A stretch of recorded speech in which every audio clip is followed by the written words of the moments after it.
Hey, what's going on, everybody? Hope you guys are having an awesome Friday. Another week down. This is the first time I'm going to be doing this, and hopefully, this is going to be a continued live stream for Friday nights. Thank you, everybody that tuned in on Tuesday, where we broke down all of the upcoming comics for New Comic Book Day.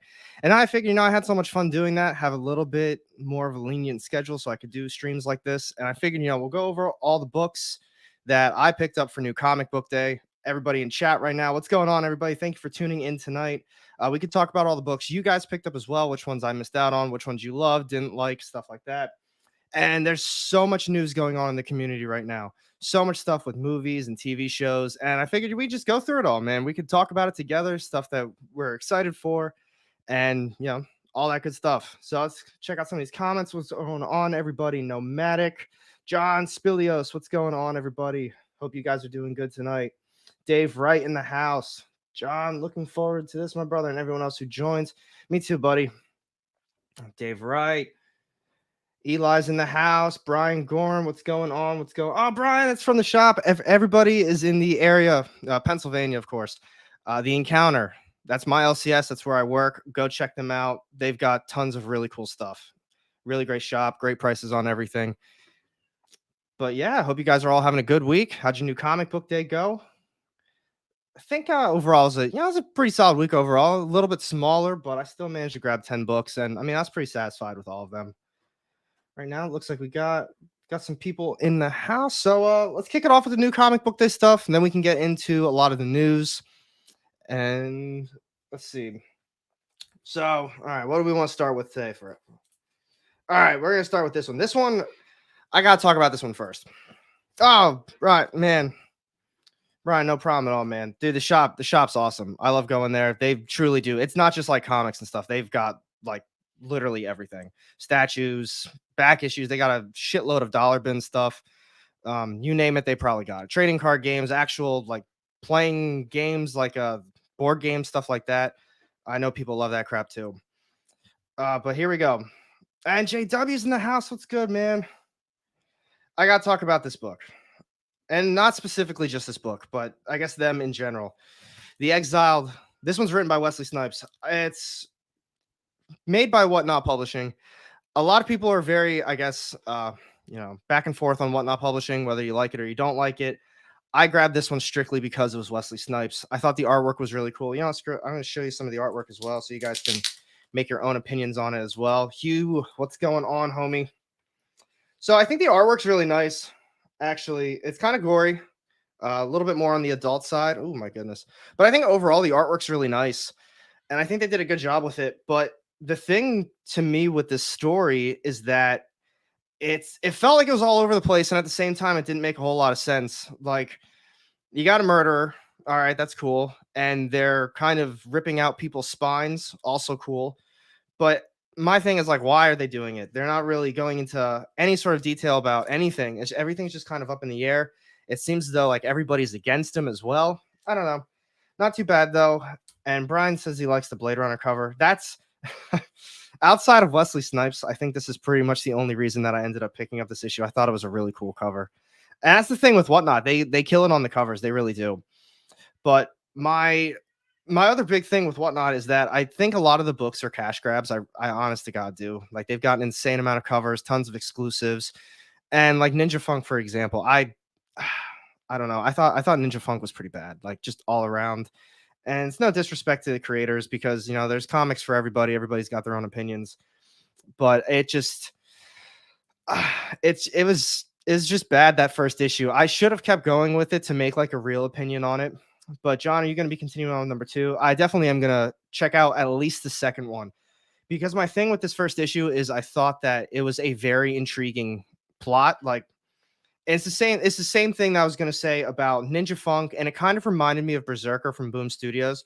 It's like an incredibly unique idea, and I was like brought in by that. Like, wow, this is cool. This is unique. They've got a lot of stuff going on. I just don't think the execution was well.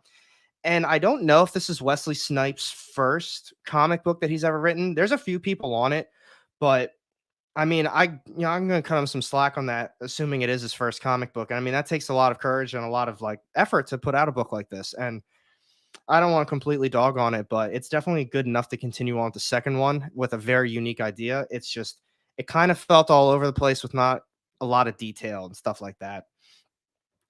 This was also a Kickstarter book as a graphic novel before. Oh, really? I didn't know that. Oh my goodness. Man, I just noticed my face. I'm red, yo. So I just got back from a run, and it was like absurdly windy outside where I'm at right now. I just got a glimpse of myself. I was like, oh my goodness, the wind. I took some damage on the wind today. It looks like. But yeah, I didn't know about that. So the other thing with this that I also didn't realize is that we were talking about this in the Tuesday stream. So Whatnot has Heavy Metal issue #1 coming out. So it seems as though they picked up heavy metal, and now everything is going to be, Whatnot heavy metal going forward. So I think that's pretty cool. I think the cover price is still $9.99 on the books. So they're like oversized issues with a couple short stories in them. At least that's what I'm thinking. Not 100% on that just yet, though. Um, but that's really cool to see going forward. And then Jeff Martin agreed on Ninja Funk. Oh my God, David Mack. That's the thing. David Mack's got gorgeous covers. He kills it on literally every single cover. But it's just I don't know, the interior art. I don't know who did the artwork for that, but it was just that story. I just thought it was honestly abysmal. Maybe it was because it was hyped up like so much. Alpha Betas didn't get that much hype. Quested, I don't think Quested got like any hype at all. And those were the books I was more interested in. Exiled got an insane amount of hype as well, probably because, obviously Wesley Snipes.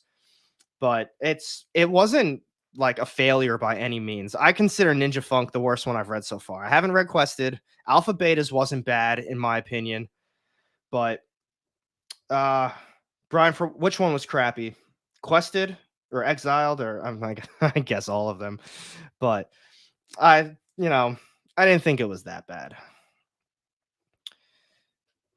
And we got Comic Toby. I sold Spider-Man Noir CGC. Oh my god, man, that's a good time to be selling Spider-Man Noir. I don't get into a whole lot of spec on this channel, but I just I do think that this was probably the best time because they just announced it. That's actually one of the news articles that I have up. I obviously put it in the thumbnail as well. Ninja Funk. Yeah, Ninja Funk was pretty bad. Still, like a unique idea, like good concept. I don't think there's pretty much anything like that on the market right now, but the execution was it just wasn't there. But same thing. I think that was the first time they wrote a comic book, and I give them a little leeway to that. I can't write a comic book to save my life. I'm not creative by any means, so I give them props for being able to do that stuff. But at that same rate, I can have an opinion on it. Captain Stabbin, what's going on? New to the channel. Good shit, man. No, thank you, man. I'm glad you check it out. Glad you're having a good time so far. I love doing this stuff. I love talking comics with everybody.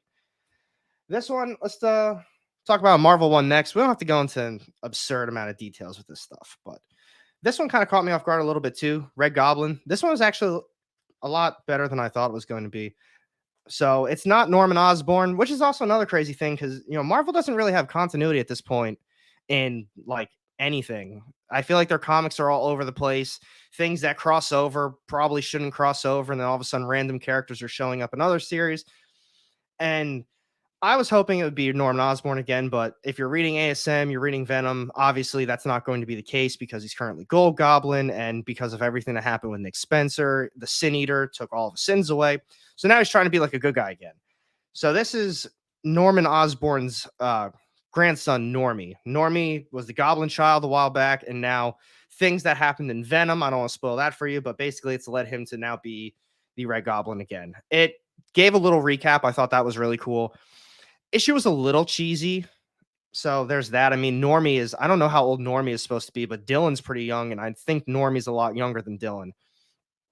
So check it out. Let's see. Comic Toby. I wanted to get rid of the 3 slabs I owned. I only collect loose books. That makes sense. I don't collect a lot of slabs either. I have a few. I have Resident Evil, the promo from way back in the day. I have that slab. I have that hanging on the wall. That might be my one of. I think that like pretty much is my only slab that I own. I tend to, I mean, as you can tell, I stick to hardcovers, trade paperbacks, omnis, stuff like that. And I usually when I get these like single issues, I tend to either sell them, give them away, or I sit on them until I eventually find a way to give them away. JW Red Goblin was definitely a surprise. It was. I think it's got a $5 price tag on it. I felt like I got my money's worth. I'll definitely read the second one. I thought it was a lot better than Gold Goblin. I'll put it that way. This one, actually, you know what? We're just gonna go with the one that I thought was my top read of the week, and we can talk about some other ones if we want to or not. But this series, we were talking about this one on Tuesday, and I'm not sure if everyone's in the house that was talking about it. But let's see. I don't think he is.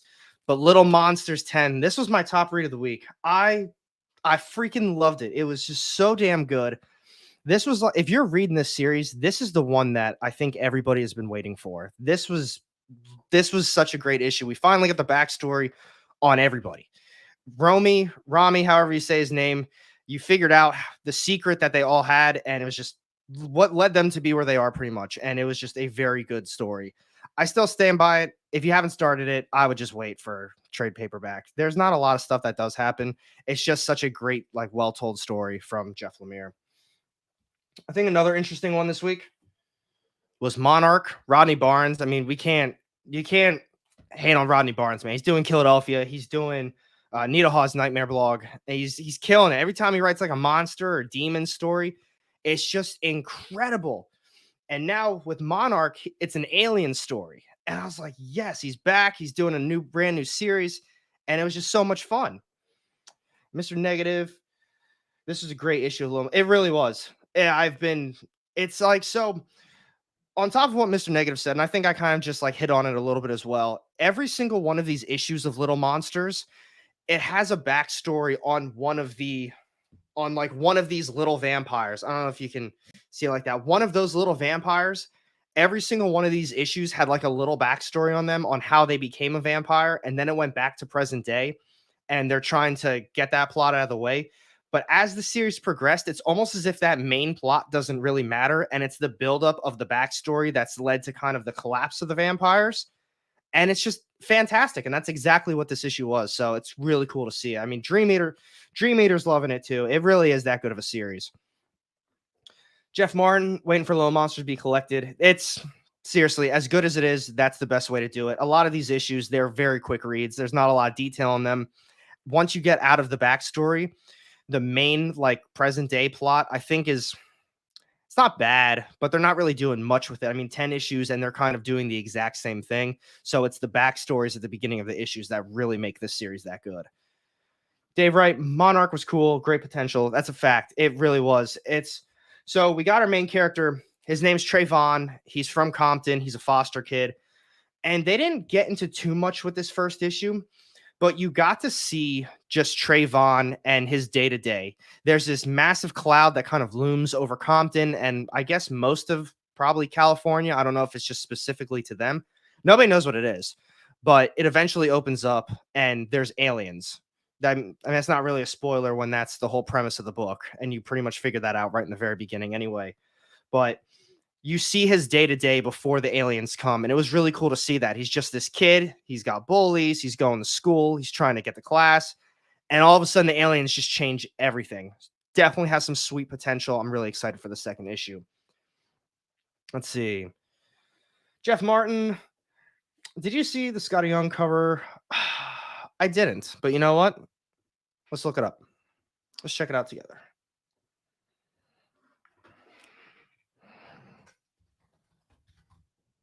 I'm a big fan of Scotty Young. I'm going to be honest with you guys. I think Scotty Young's a fantastic artist. Little Monsters 1. Let's do League of Comic Geeks is such a good website. They've got literally everything. Scotty Young, I think he's a fantastic writer as well. Oh, no way. I'm guessing this is the Scotty Young. It doesn't have a name with it, but I can only imagine this is the one. Oh yeah, Scotty Young right in the corner. Wow, take a look at that, guys. If you're a Scotty Young fan, this is definitely a sweet cover to have in your collection. Good call, Jeff Martin. That is a great cover. Let's see. All right. Little Monsters has a volume 1. Jesus. They got a why do they do it? Well, I mean, I guess I'm not gonna lie, they're definitely doing it for money. But was it like 5? I can only imagine it's like 5 issues. That's a cool thing that Image does do though. They have, I think they're all like $10. I don't know if I have one right next to me, but they have Image does a lot of trade paperbacks that cover like 1 through 5, and I think it's like $9.99 just to get you interested in the story. I think that's a great idea because there's a lot of people who aren't exactly willing to just jump straight into a hardcover or stick around with an ongoing for so long. I can only imagine they will. I mean, they got one for Gideon Falls, Ice Cream Man, Razor Blades. Image is, in my opinion, really moving towards these deluxe editions, and I'm all about it. They've got one for Philadelphia now too. They have one for Philadelphia, and they have another one. I saw one. It's either coming out or it's in another country right now, but for the Department of Truth. So I'm pumped for that one as well. Hugh, big fan of that cover. Awesome, awesome. Oh, managed to grab a signed copy. That's awesome too. Let's see what else before we get into some other goodies. But seriously, chat, what's going on, guys? I hope you guys are having an awesome week. Hope everything's going okay for everybody. If you're basketball fans, well, trade deadline just passed. I'm a Nets fan. It was a pretty rough one. It's pretty rough. Who am I kidding? It's been a rough like lifetime of being a Nets fan. All right, let's move on to this one. Let's see. Captain Stab and Image and Boom are dope as fuck. Yeah, I agree with that. Boom Studios to me though. Yeah, screw that. Let's hit the Boom Studios one because this is like what I'm talking about. I think Boom Studios is extremely hit or miss. This one's Harrower issue number 1. This is the guarantee variant, and it's like they got so many good ideas for series, and I think they all fall short. The ones I'm thinking of specifically are like Eat the Rich. I remember Maw, Berserker. Like they're very good ideas, and I don't think any of the series are really that well done. I mean, they got Something That's Killing the Children. That's probably one of my favorite ongoings. I don't think House of Slaughter is good. First volume was terrible. The little kind of 2-issue series with Edwin, I thought that was pretty good. But then we're back to Jace again from the first volume, and I don't know. I guess I just don't really care about Jace's character. I don't know. They're really pushing Jace, and they're not really doing much with him. They just kind of want us to care about him for what are we on, pushing 10 issues, 12 issues or something? Oh goodness. Try being a Clipper fan, man. Welcome. I mean, I feel you on that one. I do. But for Boom Studios with the Harrower, it's like I said, a really unique idea. It was a very cool first issue, but my problem is I think this first issue read as if it was kind of more of a second or third issue, if I take a guess. They literally jumped right into everything. There was action right on like the first or second page, and then they went into everything, and they didn't really explain anything. Everything's still a mystery, kind of like The Exiled. Actually, The Exiled probably gave us more info about the characters than this one did. And you have our main group of characters, and there's something going on in the town. They created like this boogeyman called the Harrower, and the parents may have done it back in the day, kind of like a Freddy Krueger situation. But it's all over the place. There's a lot of stuff going on, but there's no details about anything. So it was a good first issue. I'm going to continue on with it, but it didn't sell me just yet. This one, I've seen people talking bad on this one. It doesn't deserve any hate, in my opinion. Moon Girl and Devil Dinosaur, it's 100% meant for kids. It's got nice artwork. It's actually a pretty well-told story. Personally, I'm not the intended audience. I think if you have kids, though, sit them down, read some Moon Girl, Devil Dinosaur with them. It's definitely a fun story. Moving on. So we're talking about Image and Boom being great publishers. AWA, baby. AWA. AWA never lets me down. I can't think of like any series that I just really didn't like from them. I mean, Marjorie Finnegan, Temporal Criminal was probably my least favorite of. I think I've read every single series from them, and it still wasn't a bad one. It just really wasn't as good as a lot of the other ones. But Erratic Recharge, this is the second volume. It's a 4-issue miniseries, just like the first one. Definitely read the first one. I talk about it with Year Zero. That's a zombie series. There's 3 volumes of that. The prequel's going on right now. You could read any of them. You could start with the prequel. You could start with volume 2. It doesn't matter. Every series is a fresh set of people.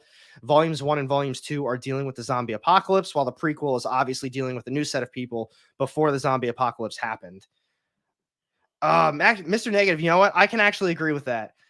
Only one I didn't like was Primos from AWA. I didn't read the final issue. I didn't think that one was that good. I can say that. I forgot about Primos. I may have just tried to block that one out. But as far as the other ones go, they're all really good. Read The Resistance. They're creating an entire world with the Reborns, and that's what this deals with too. I think if you read the Resistance and like Resistance Uprising, then you could pretty much jump into like any series because you've got the Joneses, you've got Moth, you've got Time something, and they all deal with reborns. Like everything deals with reborns at this point with AWA, except some random ones like Sacrament, Absolution, which are also great ones. But yeah, seriously, check them out. A couple more that I got this week.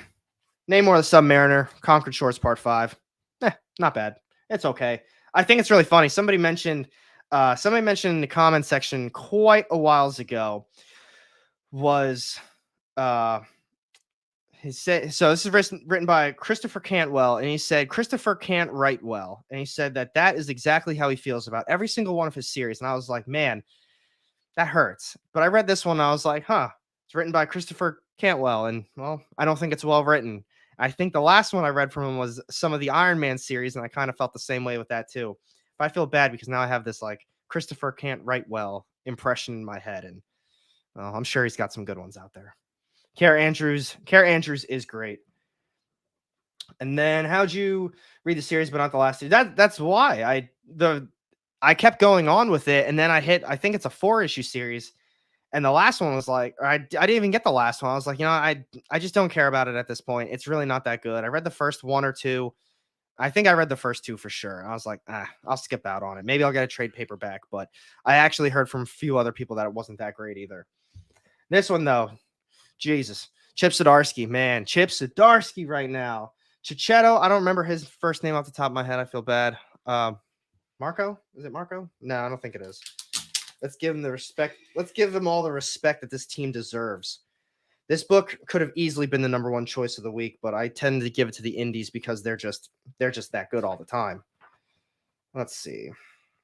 So we've got Marco Cicchetto. I think I just said that. I don't remember though.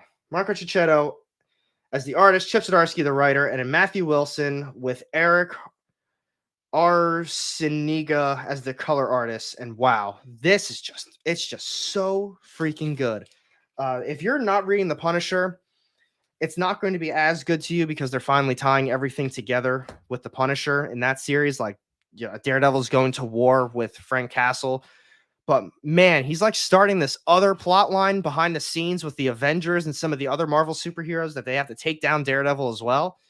There's a lot going on, and they're just doing a phenomenal job with it. Even the war was great. It's just like the dialogue that's in this series. Like this whole issue was straight action with some monologue kind of in the background.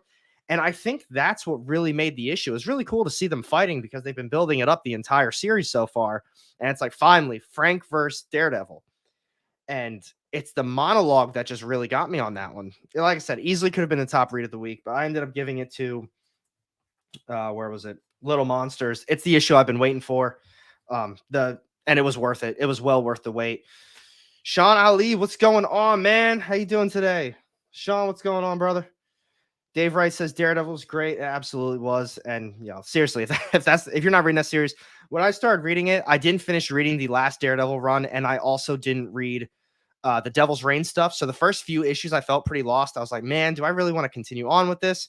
A couple people said just keep reading AR. It's going to get better. And man, it really did. It's maybe after the third issue, everything from the past is just kind of over with. Not completely, but for the most part, they don't really hit on it that hard. Let's see. I had on my pull list, still got the last issue, but wasn't interested. That's what it was. It's kind of a boring story. All right. So that's all the books. Let's get into some of the news. There has been so much good stuff going on this week, whether it's movies, TV shows, a lot of other crazy stuff as well. I did have some videos that I wanted to show you guys, but I was having some issues with it. And I also I was going to hit the guy up to see if he had a problem with it. I can't imagine he would, but that's one of those things. I don't want to step on anybody's toes. Now, for this first one, I went through it. Mr. Negative, that's actually one of the things I'm going to be bringing up as well. So I'm excited to get into that. Well, I guess I'm excited, but also kind of not super excited at the same time because I know how Marvel does with everything. All right. So all the reactions are out for Ant-Man Wasp Quantumania. Like I said, I'm going to be going through some of these reactions. I went through them already. My opinion, there's no spoilers. They kind of talk about the movie, obviously, but they don't spoil anything for you guys. So if you guys are cool with it, I'm gonna go through it. I want to, see your take on it, my impressions on it as well. But like I said, if anybody's got an issue with it, I'll pull this one. We can talk about something else because I don't want to ruin anything for anybody.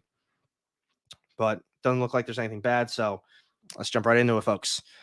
All right, so reactions are out, and from what I'm seeing, it's actually not as positive as I was hoping. This is actually probably one of the ones that I'm looking forward to most from Marvel. I'm like really excited for this movie.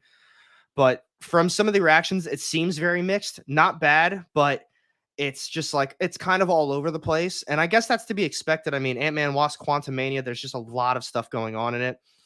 But like right off the bat, Phase 5's begun. New Ant-Man's like a psychedelic roller coaster. So that's something that a lot of people have been talking about in some of these, that it kind of hits like a psychedelic, futuristic space. Some of these were also comparing it to Star Wars too. Not like Star Wars #2, but Star Wars as well.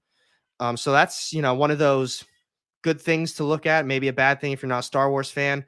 And in this one too, some of them have also been mentioning this. They keep saying how Jonathan Majors, I think that's his name. I don't want to butcher that. The guy who's playing Kang, I'm pretty sure it's Jonathan Majors. He's talking about how Kang is incredible. Like he absolutely killed it on Kang. But I've been seeing this a lot as well. Big Star Wars vibes, getting a lot of Star Wars stuff. MODOK is really cool. Oh yeah, Jonathan Majors cool. But yeah, they're saying MODOK was cool, kind of like a Star Wars movie if you guys are interested in Star Wars, but that as well. What do you got? Are you guys like pumped for this movie? Because it's going to be the big one. It's kicking off Phase 5. I personally wasn't a huge fan of Phase 4. There was a lot of just bad stuff, but at that same time, I understand what they were trying to do. You've got a ton of TV shows now. You just introduced Disney Plus and all that good stuff, and you're introducing a ton of new characters. So some of these series are going to be a little bit slower, but I think they really went all different directions with a lot of stuff. And while a lot of them had good ideas, they all fell short. A lot of them fell short. I'm not saying all. Like Loki was a killer show. I really enjoyed Hawkeye as well. The earlier ones, I mean, even the Falcon Winter Soldier one, I thought was pretty solid as far as the action goes. Oh man, JW. Don't really know why, but for some reason, not interested in Quantum Mania. That's a shame. I don't know. I'm really excited to see Kang. I think Jonathan Majors, to me, I thought he was going to be just fantastic with it. And I mean, sadly, or not sadly, but it seems as though that's what a lot of people keep thinking. They're saying obviously there's a lot of big things going on.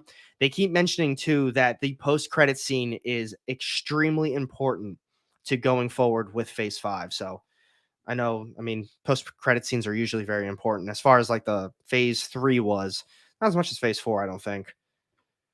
Let's see. Are you a lot more excited for Guardians, but still? Oh man, Guardians is going to be another good one too. I think Guardians might be one of my next ones that I'm looking forward to most. Maybe I'm looking forward to this one the most because I really enjoyed the other Ant-Man movies.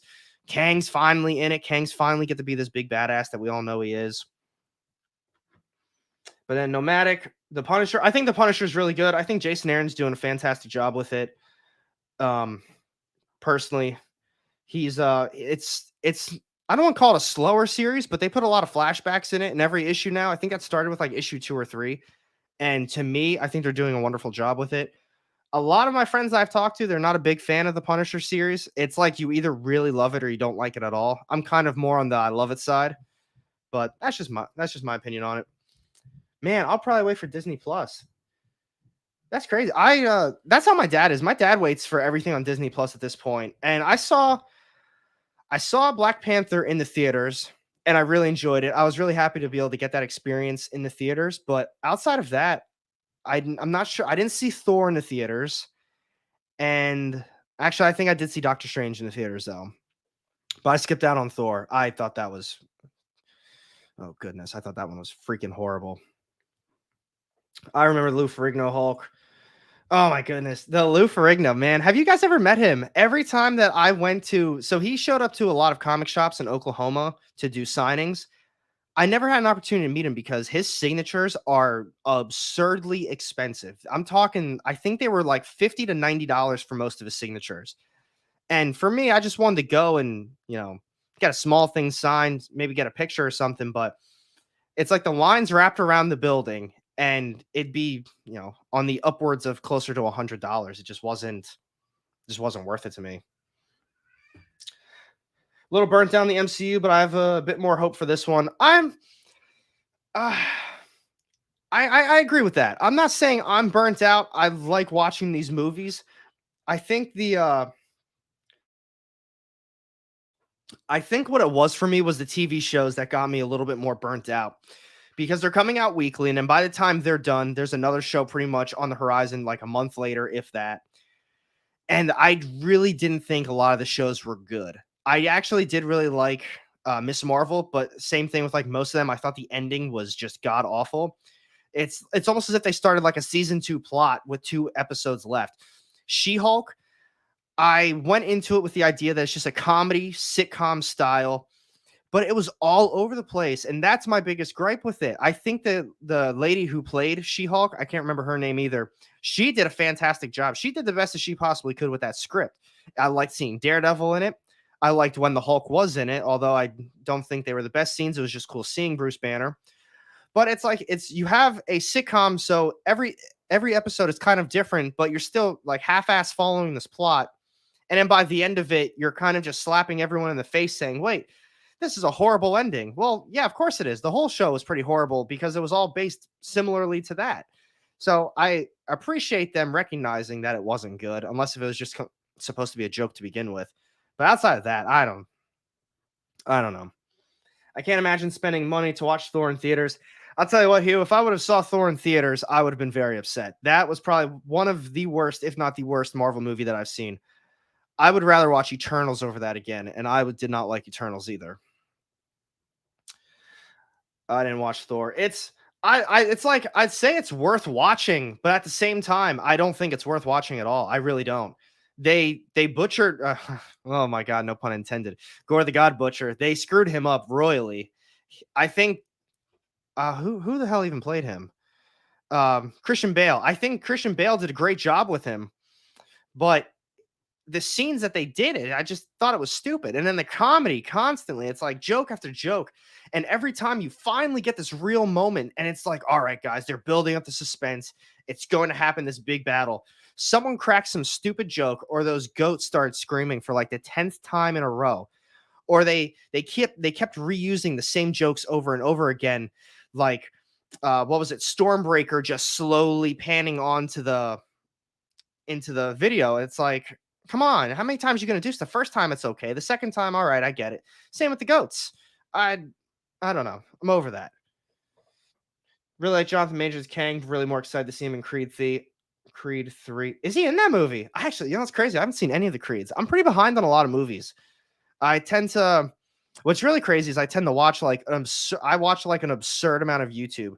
Like what a normal person would watch as like a movie, maybe they watch like 2 or 3 movies a week. That's me on YouTube. I'm just like video after video, just watching everything that I can. There's so much good content out on YouTube. Loki was good. I think to me, I'd say Loki is probably the best show.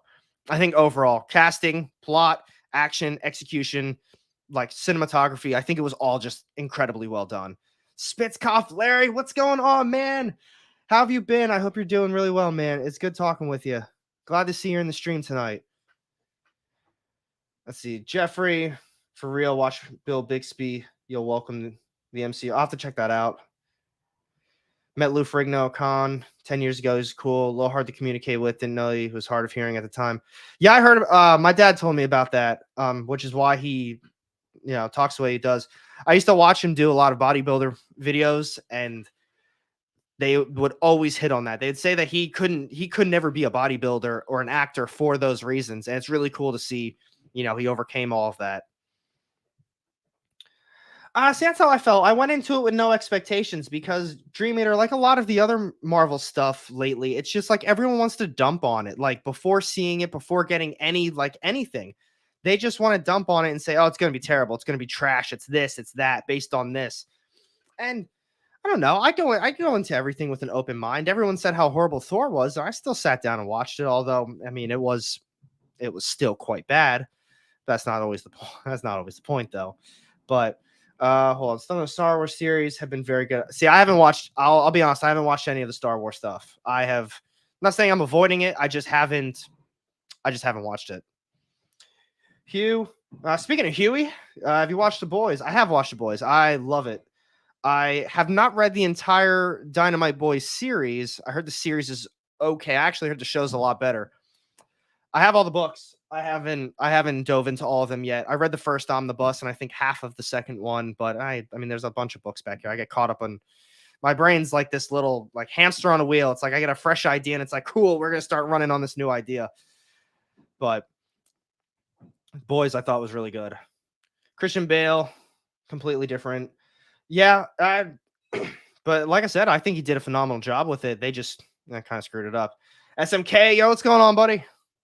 And Falcon. Funny how Falcon. Oh my god, yo. Jeffrey said, all right. So I know everybody's seen this. All right, let's bring up a different thing real quick. I don't even know. Let's see. Everybody's seen this freaking cover. Everybody and their whole entire family has seen this cover. Can we make it bigger? There we go. Everybody's seen it.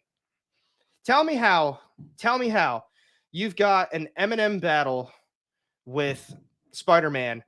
They missed the best opportunity ever to do this with Falcon. How did nobody think of that? How did he himself not think of that? I understand it's an Amazing Spider-Man issue, but I just feel like I could only imagine how much more it would have sold or how much, more hype there would have been behind this if it would have been Eminem actually battling the Falcon again. I mean, like you said, 8 Mile, that was just a missed opportunity to me. It really was. All right. Let's see. Loki is the best show. Kept me intrigued. Yeah, Loki was fantastic. Boy show, awesome. It really is. If you're not really into like graphic stuff like that, I 100% recommend staying away from it. I mean, the opening for the latest season was wild to say the least, and it just continued on with that. And they said that I'm pretty sure I read there's a lot of stuff that they had to take out of it as well because it was just they just couldn't put that on TV, which blew my mind because of what they did in that first episode. They still put it on TV. So yeah, take that for what it is with the boys, but it's pretty good. Quantumania won't be having people with chiseled body as in Love and Thunder. Well, yeah, that too. But that aside, what did they do with oh my god, who played Zeus? What's his real name? Russell Crowe. What was that accent supposed to even be? It was like, what was that, like an Italian accent did they give him? Like Zeus was like a Mario brother? That was to me. I heard him start talking and I was like, why did they have him do this? I don't know.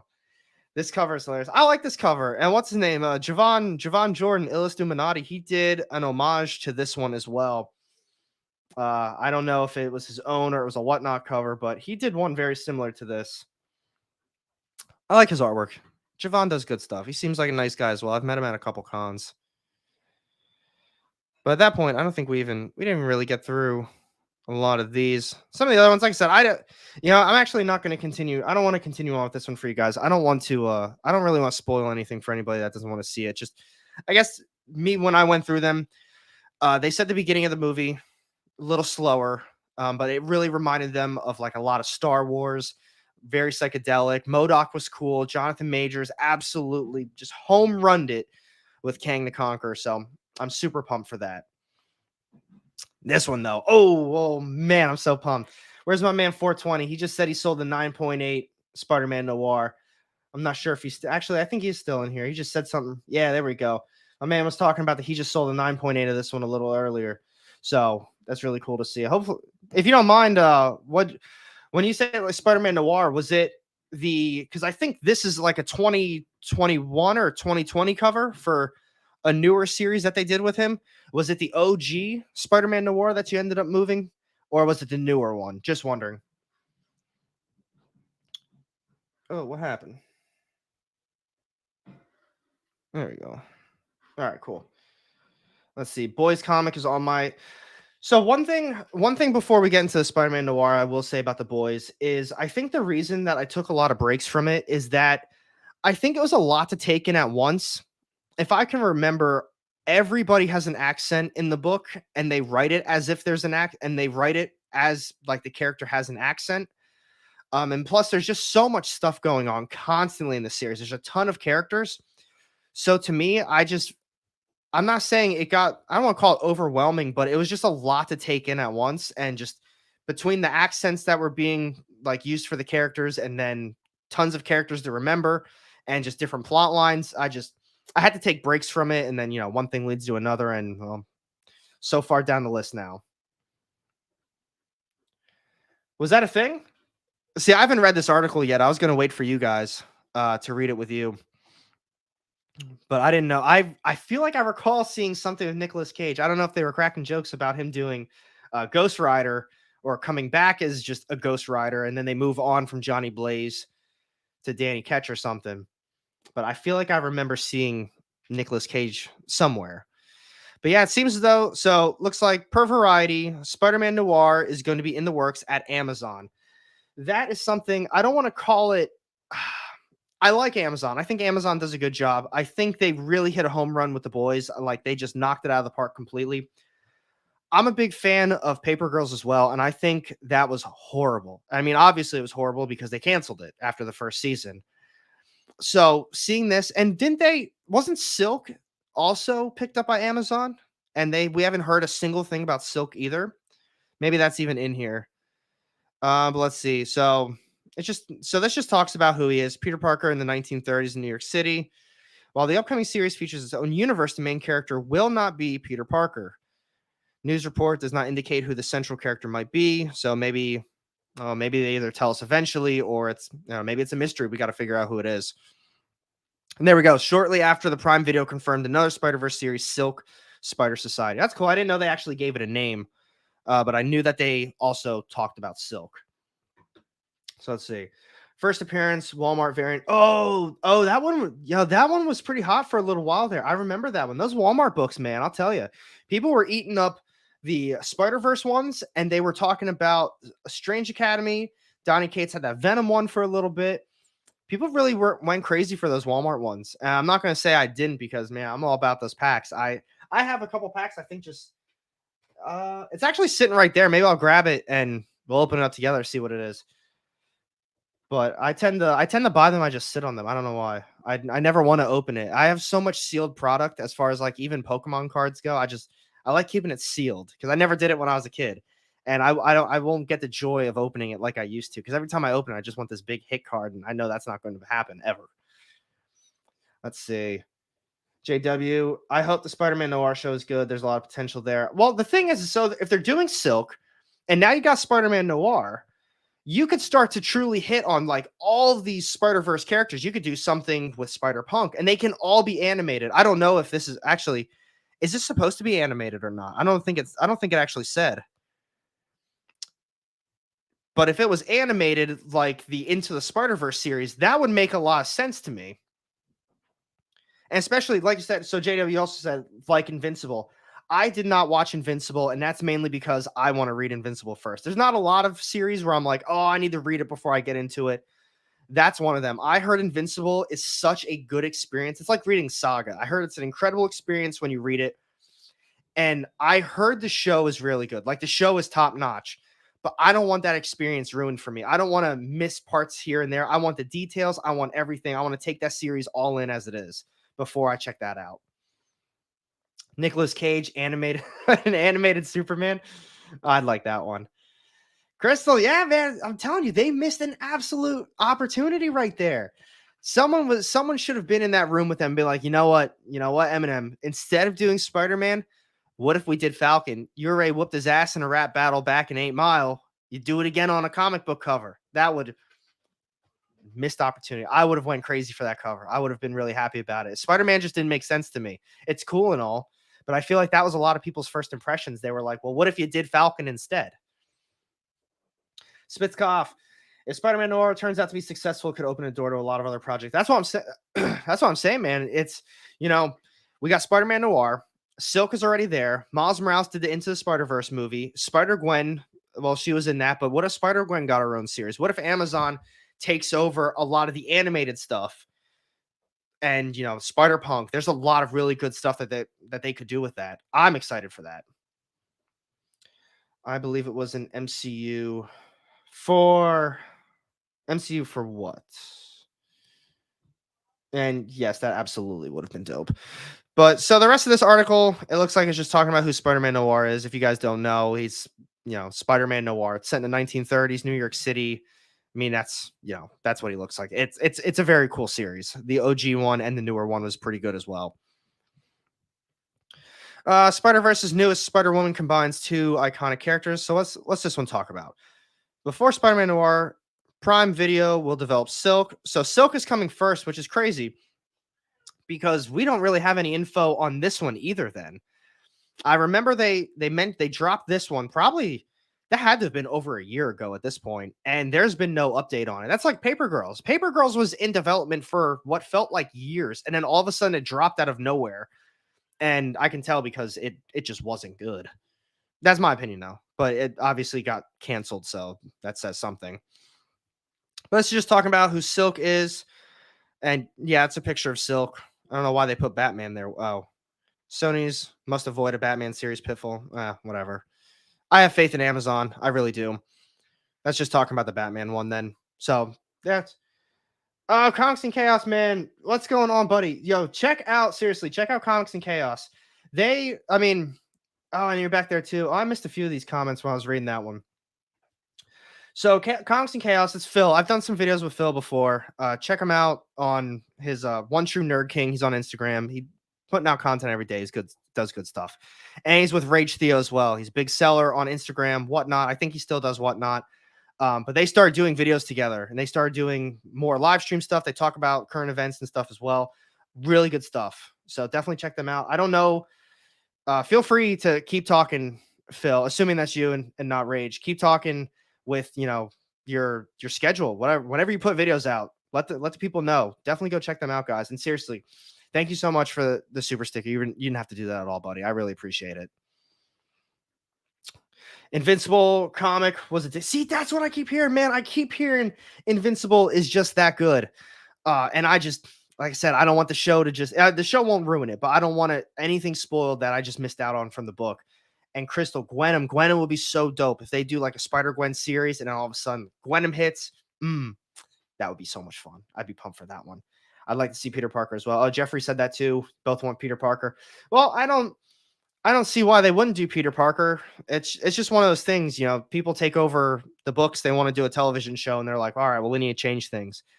That's the craziest thing to me. You saw all the success with The Last of Us, and they're talking about video games and stuff. And they're like, man, The Last of Us was a hit. Halo wasn't a hit. And these other game adaptations to television were pretty terrible. What was so good about The Last of Us? Newsflash. It's an incredible story, and they didn't change anything. I mean, there's some small things here and there, like episode 3, everything with Bill. That's a change, and I still thought that was a great episode. But they're keeping it the same. They're like literally taking the plot and turning it into television, and they're doing a phenomenal job with it. That last episode, when they're on the road, and then that whole crash scene, if you played the game, you know what I'm talking about. I felt like that was like a one-to-one perfection. It was just fantastic. Oh, so it's on Amazon. It should be in the MCU. That is one of those tricky things like Sony. I mean, is technically Venom and Carnage in the MCU, or is it a different multiverse? All that type of stuff. I can only imagine at some point Amazon and the MCU would link up and do something. It's one of those things. It just makes too much sense to me. I feel you on Invincible. You're gonna love it. So yeah, that's when it's. I'm really pumped for it. There's no convincing. You tell me a time and a place outside of 10 o'clock tonight because I can't do it again. But definitely let me know ahead of time, and I would absolutely love to come on and, talk stuff with you guys. Austin Trees, what's going on, buddy? The current X-Men timeline of stories with the multi-layers of current 10 years from now, 100 years from now, 1,000 Chimera mutants. I was going to say, I was going to ask if that's just not what you like, but it's really good to see you do like that. I've seen a lot of people who are just really over X-Men right now. There's an insane amount of titles. There's so much stuff going on, so many characters, and it feels watered down to a lot of people. So when I hear X-Men fans that are still loving the titles that they're coming out with. I'm just, that makes me happy because I don't read a lot of X-Men. I'm not a huge fan of X-Men. I respect it and I do like it, but to me, the modern stuff is a big turnoff. I prefer reading the older books mainly because it's not like how it is today. Last real stuff that I went in on was House and Powers of X. I think I was talking about that on Tuesday, and I really liked it. I moved into some of the Dawn of the X stuff, and that's when I got lost because I haven't kept up with X-Men over the years, and it felt like it was too much. Pedro Pascal is a Pascal, one of those. Great actor. I totally agree. So him and Bella Ramsey, I wasn't sure if they would be good fits. I'm still not convinced they are the best fit for them, mainly because they don't look like the characters from the games. But holy hell, their acting is it's up there, man. They are just doing such an incredible job with those characters. The storyline is great. Their acting abilities are phenomenal.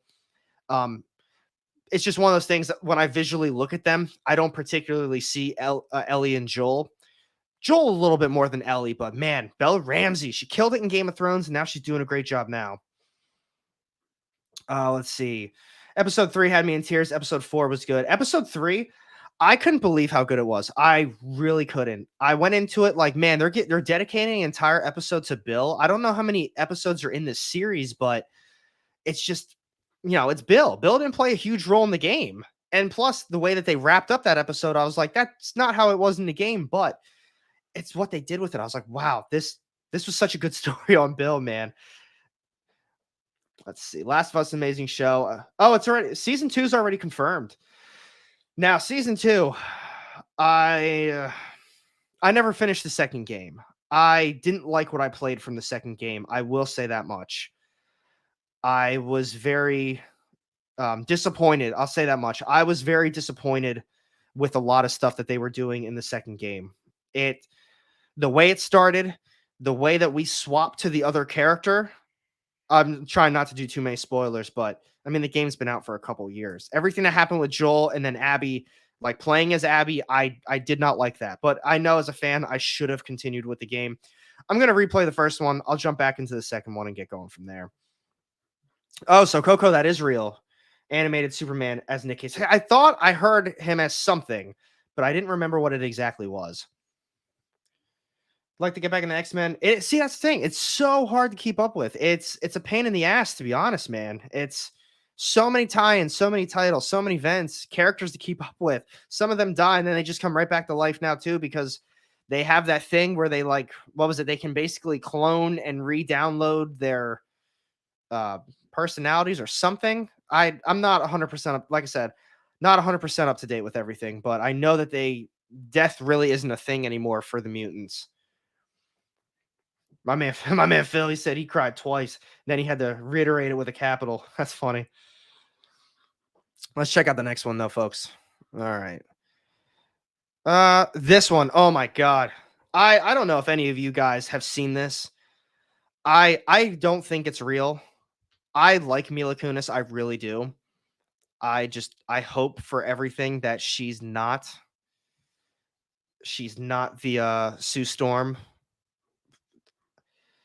Coco. I actually did see that. I thought that was really funny. I didn't know that was real at first. I was like, wait, what is this? Is this fan made? Did they somehow do this? But no, I didn't realize that was SNL. That was really cool. Dude, the X-Men's. See, that's the other thing. That's what blows my mind is they realistically do treat it as like an entirely other universe. They got so much stuff going on at this point, and they've got so many different events happening, but these events are tying in with a lot of ongoings from Marvel. So it's like, so you guys are doing everything Krakoa, you're doing all of your events, you've got your own stuff happening, but somehow you're still spilling into other people's series, and I don't know. That kind of throws me off too. You know what? I'm not saying I agree or disagree with you, but I think that's probably the best way to put it. There's some things that she's in, and I'm like, wow, I really like her in this. But at the same time, it's not like she has this crazy range of acting abilities. It's better than whatever I could do, obviously, but I don't think she's fit for this type of a role. I mean, she was in Ted 1. That's what I see her as. I see her as Jackie from that 70s show. I see her as the girlfriend in That what was that one? The girlfriend in Ted. She plays a lot of girlfriends or wives in movies, I think. So shit's like it's like her role right there. She kills it in that. I mean, obviously Sue Storm, but I just can't see her as a superhero. Just my thoughts though. Oh God. And Glenn Howerton. Now, I can't talk shit on Glenn Howerton because I am a massive Sunny in Philadelphia fan. Like I absolutely love It's Always Sunny in Philadelphia. But Glenn Howerton, anything outside of the Dennis role, I can't see it. He's Dennis. That's all he is. And when I saw that he was in Velma, I was like, all right, maybe I'm a little interested in Velma now. And then I heard all those horrible everything about the show Velma, and it was an absolute turnoff. But Glenn Howerton, I feel bad for him because I'm sure he does have great acting skills, and I feel like he would like to do other roles, but I don't.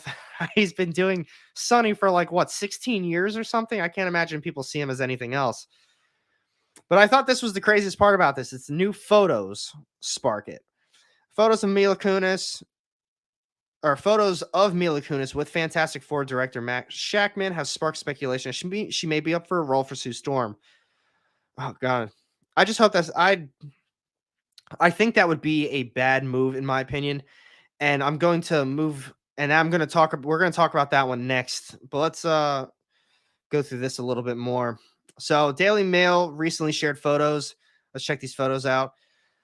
So I get the speculation. I mean, if this is the director for Fantastic Four talking with her, what other reason would they be talking outside of some sort of role potentially?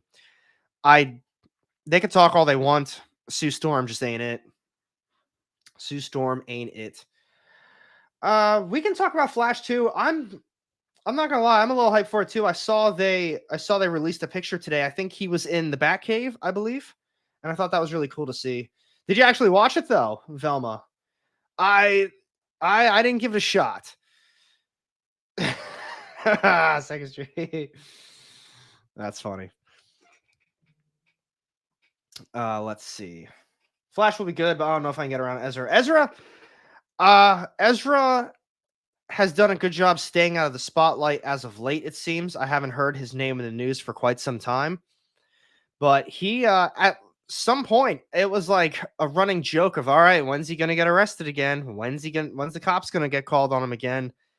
And it was like what felt like multiple times a week daily. I was reading this stuff.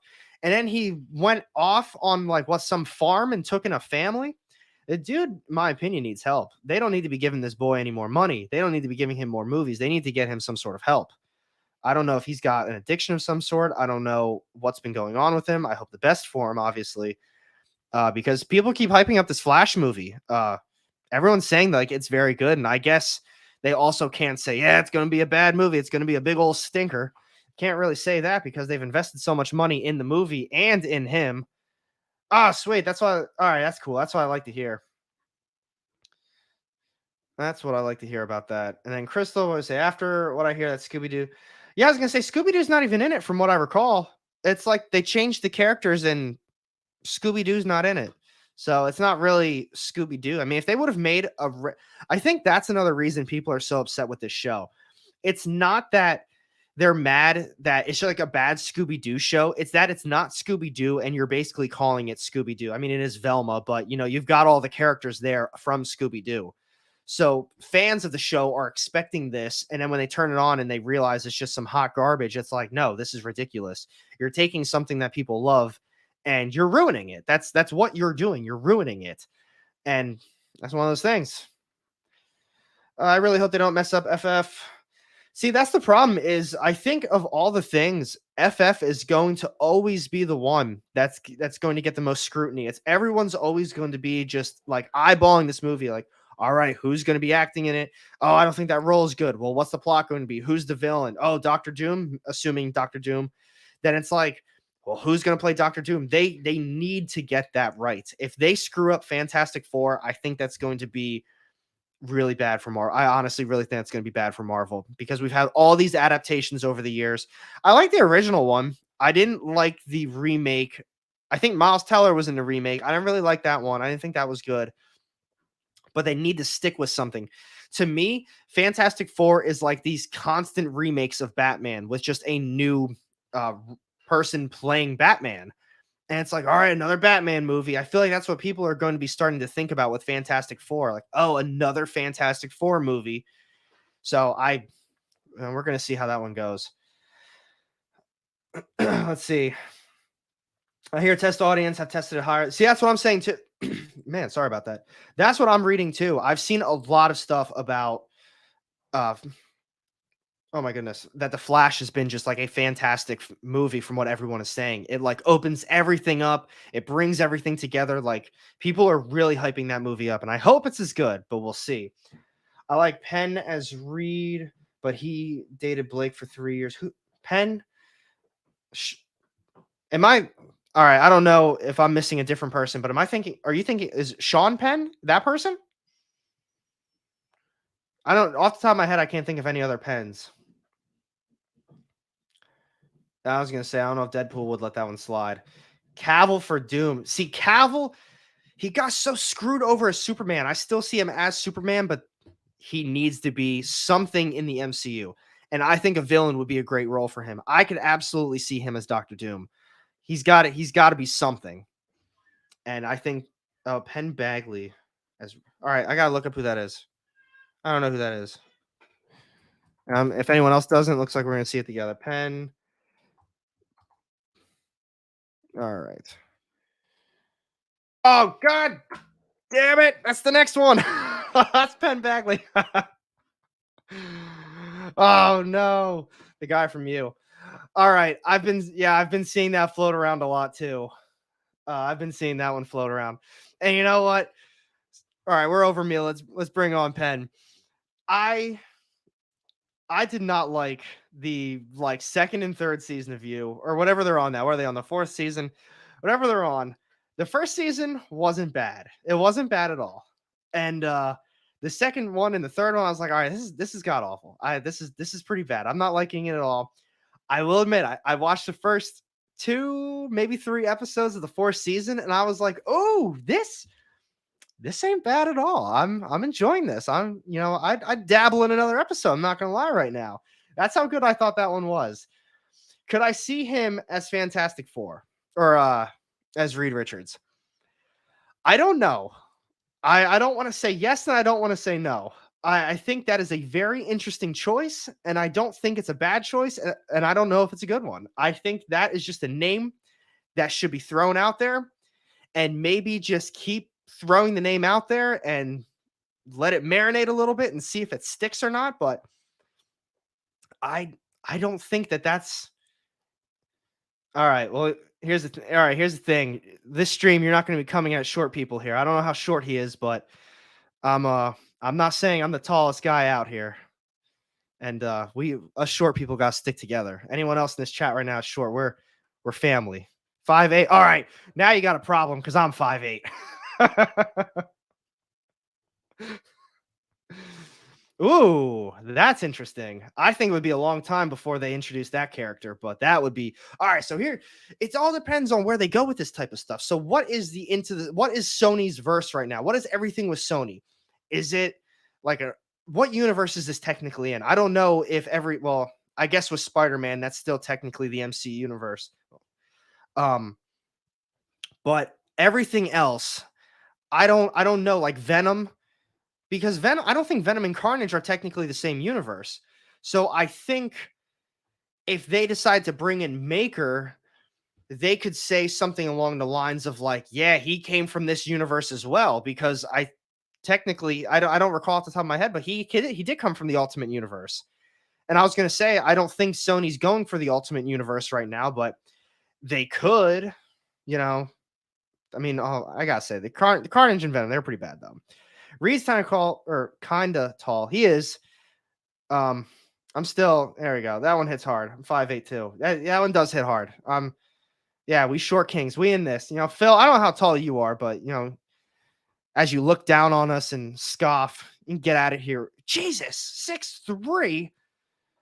Yeah. All right. We are short. We are 6'3". You're a couple inches away from being a point guard in the NBA. Jeez. Oh, I know. That's all good. It's fun. It's all fun and games. I don't care if I'm 5'8". It's fun. I'll sneak around you a lot quicker. Thor 4 was the only phase movie. Really, Austin, you liked Thor 4. Just wondering, like, why did you like it though? Um, I felt like they screwed a lot of stuff up, and I tend to look at everything from all the angles like She-Hulk. I could see why people like it. I could see why people don't like it. Same with Miss Marvel. You don't like it probably for this reason, and I can agree with that. You probably don't like it for that reason, but Thor, there weren't many redeeming qualities in that movie. I just feel like all around they did a bad job. The goats were annoying. I think to me it was probably the comedy. Honestly, it was probably the comedy that killed it for me. I don't like when there's like a overuse of comedy in a lot of these Marvel movies, and I think that's where they've been lately. I mean, She-Hulk, that's all it was. Thor, that's pretty much all it was. And it's like they have this need to just throw this one-liner, that zinger out there just to crack a joke from someone. It doesn't matter what the atmosphere or the tension is of the movie. It's just they've got to get these zingers out there. And it's just it doesn't do it for me. And I'm not saying that means it's a bad thing. It's just not for me. Thor was meh. I really liked Black Panther 2. And what's crazy is I've talked to people who said, "Nah, Black Panther 2 sucked." It's like, yeah, how did it suck? There I understand you probably didn't like it because you changed everything up about Namor. You changed the background, you changed the Atlantis completely. Now, if you don't like it for that reason, I get it. I understand it. If you're a huge Namor fan like my dad is, they probably really screwed it up for him because that's why he wasn't a big fan of the movie. Namor is one of his favorite characters. So it's the fact that he wants this. He's been waiting his whole life to see Namor on screen like this, and they just changed everything. Like, that's a massive disappointment to him, and I totally get it. But at the same time, it still was, I felt like, a good movie. The only problem I had with this movie was Riri Williams, and it's not that she was a bad actress or anything. I actually really liked her role. I think she did a great job. To me, her role had no purpose in that movie. Everything about her should not have been in that movie. They could have done the entire movie without her in it. And that's how I went throughout the movie. It's like, so like this whole the whole war, the whole everything that started is because she created something with this tech, or she did this tech and now she doesn't want to give it up, or whatever the reason is. I don't even remember off the top of my head. Um but I couldn't get past that. It's just she was there because they put her there, and she just didn't make sense to me. They could have done the whole thing without her. There we go, Coco. This is all we need. Emily Blunt and John Krasinski. That's all we need for the Fantastic Four. I think, assuming they're on board, I don't think anyone would turn that down. John Krasinski has been my number one choice forever for Reed Richards. I can't imagine. I just I couldn't think of anybody else. That's why, this guy Penn, not bad. I don't want to say yes or no to him. He's interesting. I've never seen him in anything other than You, so all I see is this weird monotone guy. But I think he's good at acting. I do. I think he's got a nice range, and I think he could play a role like this.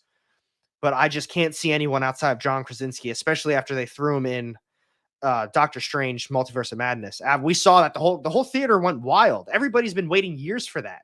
So I'm hoping they stick to it, but we'll see. Thought Black Panther 2 was okay, like Namor though. Like I said, I liked it. I actually like Namor too. I like the whole movie. I think overall it was just really good. Namor was hella better in this concept, more believable. I I understand where Marvel went from too. They didn't want to do Atlantis again, and everyone's just going to be like, "Oh, didn't DC already do that?" Because you got to think they're not making this stuff for like hardcore fans, and people have been reading Namor books and Black Panther books since the dawn of time.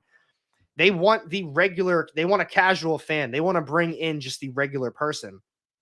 So if they saw, Aquaman, then they're like, oh, well, they already did Atlantis. What's going on? Did Marvel copy them? And I don't think they want that floating around. That's just my thoughts, though. Same. I was crushed to see him. Yeah. See, I was oh my God. It's like I love Sam Raimi. I love everything that he's done. Like Evil Dead and all that, everything with Bruce Campbell, fantastic. And I heard they butchered his movie. Like they wanted him to change so much stuff. That whole scene could have been and should have been so much better, like so much better. And they ruined a good opportunity, in my opinion. Do I imagine voices? No, I don't. I actually never thought about that, but that could be going forward something I envision. You really think so, Coco? Doctor Doom? I saw some fan made stuff of Bryan Cranston as Doctor Doom, and I'd like to see more fan creations of him as Doctor Doom because I think that would be really cool. I'm a big Bryan Cranston fan, though. I think he played. I mean, Breaking Bad's one of my favorite shows, and he was phenomenal in it. I think he played a great hero and a great villain at the same time. It's good. But let's see what they. I mean, now that we've been hitting on this for quite a few minutes now, let's see what they actually have to say about it. So, U-Star Penn Bagley remained coy. Let me get that. It's going to bother me. Remained coy when he was recently asked if he had spoken to Marvel Studios about playing Mr. Fantastic in the Marvel Cinematic Universe. Well, no, I can't reveal that, neither confirm nor deny. So I think that's kind of saying something. It's one of those like, well, I can't tell you yes or no. My thing is, if he wasn't, he probably would say no, but he can't actually say yes. Maybe they're still trying to hammer out some details. They're trying to get some timelines down. They're trying to figure out who else could be an option. I think based on this and based on what he said, he might be, I don't want to say in the running, but if they've got like a bag of people right now, he might be one of them. I think he is probably in consideration, especially seeing how popular the U show is. I would not be surprised if they're considering him. When pressed about whether he'd met Marvel Studios president Kevin Feige, the actor responded with a demure answer. No, it's possible that I have, but not in this context. I might have met him years ago and I wouldn't, I'm not sure. So it sounds like he's just kind of all over the place. I mean, didn't John Krasinski do the same stuff with Mr. Fantastic? They asked him, "Are you going to be in the movie?" And he's like, I don't know, stuff like that. See, like when I see a picture like that, it's like he could. I don't know. I think I could envision him as this character. I'm not saying he's going to be the best option, but I could see him. I'm interested to see if they start making more fan creations of that. Matt Shackman left Star Trek for FF. All right, blah blah blah blah blah. So, just a rumor right now. Latest has Ryan Gosling in running for Fantastic Four. No, I don't want to see that. I do like Ryan Gosling. What would they even bring him in as? Seriously. At this point, so closely guarded, blah blah blah. Yeah, all right. We don't need to worry about that. That's not going to happen. Let's see. Let's check some of these out. I saw Cranston on Broadway in Network. Oh, that's cool. I would love to meet him. I heard he's such a cool dude. Funhouse Comics, what's going on, buddy? Cranston's too old. Don't you ever say that about him. I used to watch him all the time on Malcolm in the Middle. That's when I first started watching Bryan Cranston. He's cool. My guy's pushing past the low 60s. Doom needs to be around for a long time. I can also agree with that. I think whoever plays Doctor Doom has to be in it for the long haul. Kind of like I don't want to say similarly to Robert Downey Jr., but honestly, like them, like they are going to be with the MCU for a hot minute. And, if he's already low 60s and Fantastic Four doesn't come out for what? I don't even know when that's supposed to come out, but it's definitely a couple years down the line. It's one of those things. He's probably not the best option for it. Now that would be funny. That would definitely be a good one. I stayed after. Now that is awesome too, man. I'm really jealous of that. That's really cool. And let's see, Joseph L. They should go with no-name actors and spend more money on script writers that come up with actual interesting concepts or interesting scripts. I agree with that. I think they've been going for a lot of big names lately, and I'm not sure that's been a good route because, I mean, think about it. Think about all of the no-names that they've grabbed over the years that have turned into something massive. I mean, even whether you like Miss Marvel or not, you cannot deny that she did such an incredible job with Kamala Khan. She did such a wonderful job with that character. I'm a big fan of Miss Marvel too. But I think that was her first acting job. And that's a big role. Your first acting gig, you're playing a superhero that's going to be big going forward. props to her, man. Funk Comics, what's going on, brother? I hope you're doing well today. Thank you for tuning in. Thank you, everybody, for tuning in. Dude, this is so much fun. That's why I won Cavill. I can, I can honestly agree with that. I truly do think Cavill's a great call for Doctor Doom. He's a little bit he's like that perfect age of he's not old, not super young, but he's going to be able to continue on with that character for some time. Like, I mean, how old is he? How old is Cavill? Let's see. Henry Winkler, you guys saw that. 39 years old. Imagine he does it for even, 15 years. This is a great age, I feel, to play a character like Doctor Doom. I really do. Let's see. She was. That's what I thought. I thought she killed it. She played just a kid. She was a kid that got powers and didn't know what to do with it. That would be so fun. Ryan Gosling should get the Hawkeye treatment that Brad.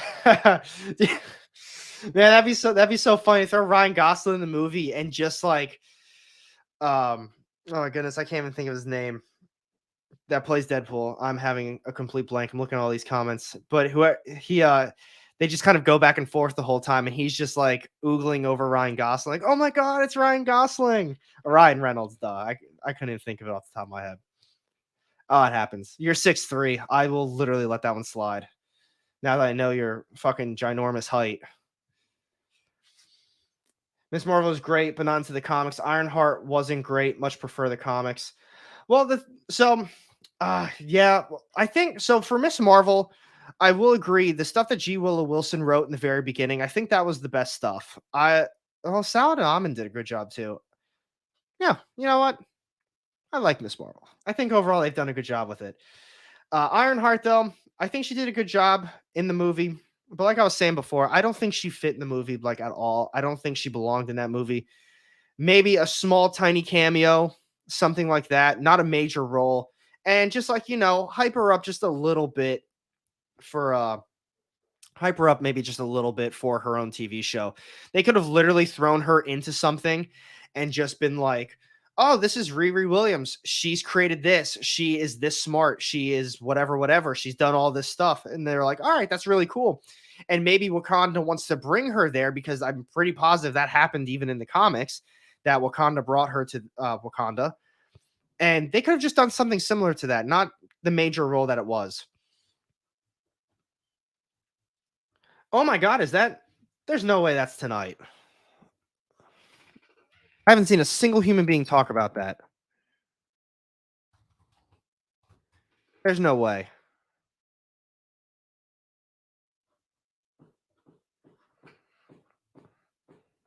Moon Girl, Devil Dinosaur. Let's see. Oh, there's no date with it. Oh, wait. Watch trailer. Premieres. What? No way.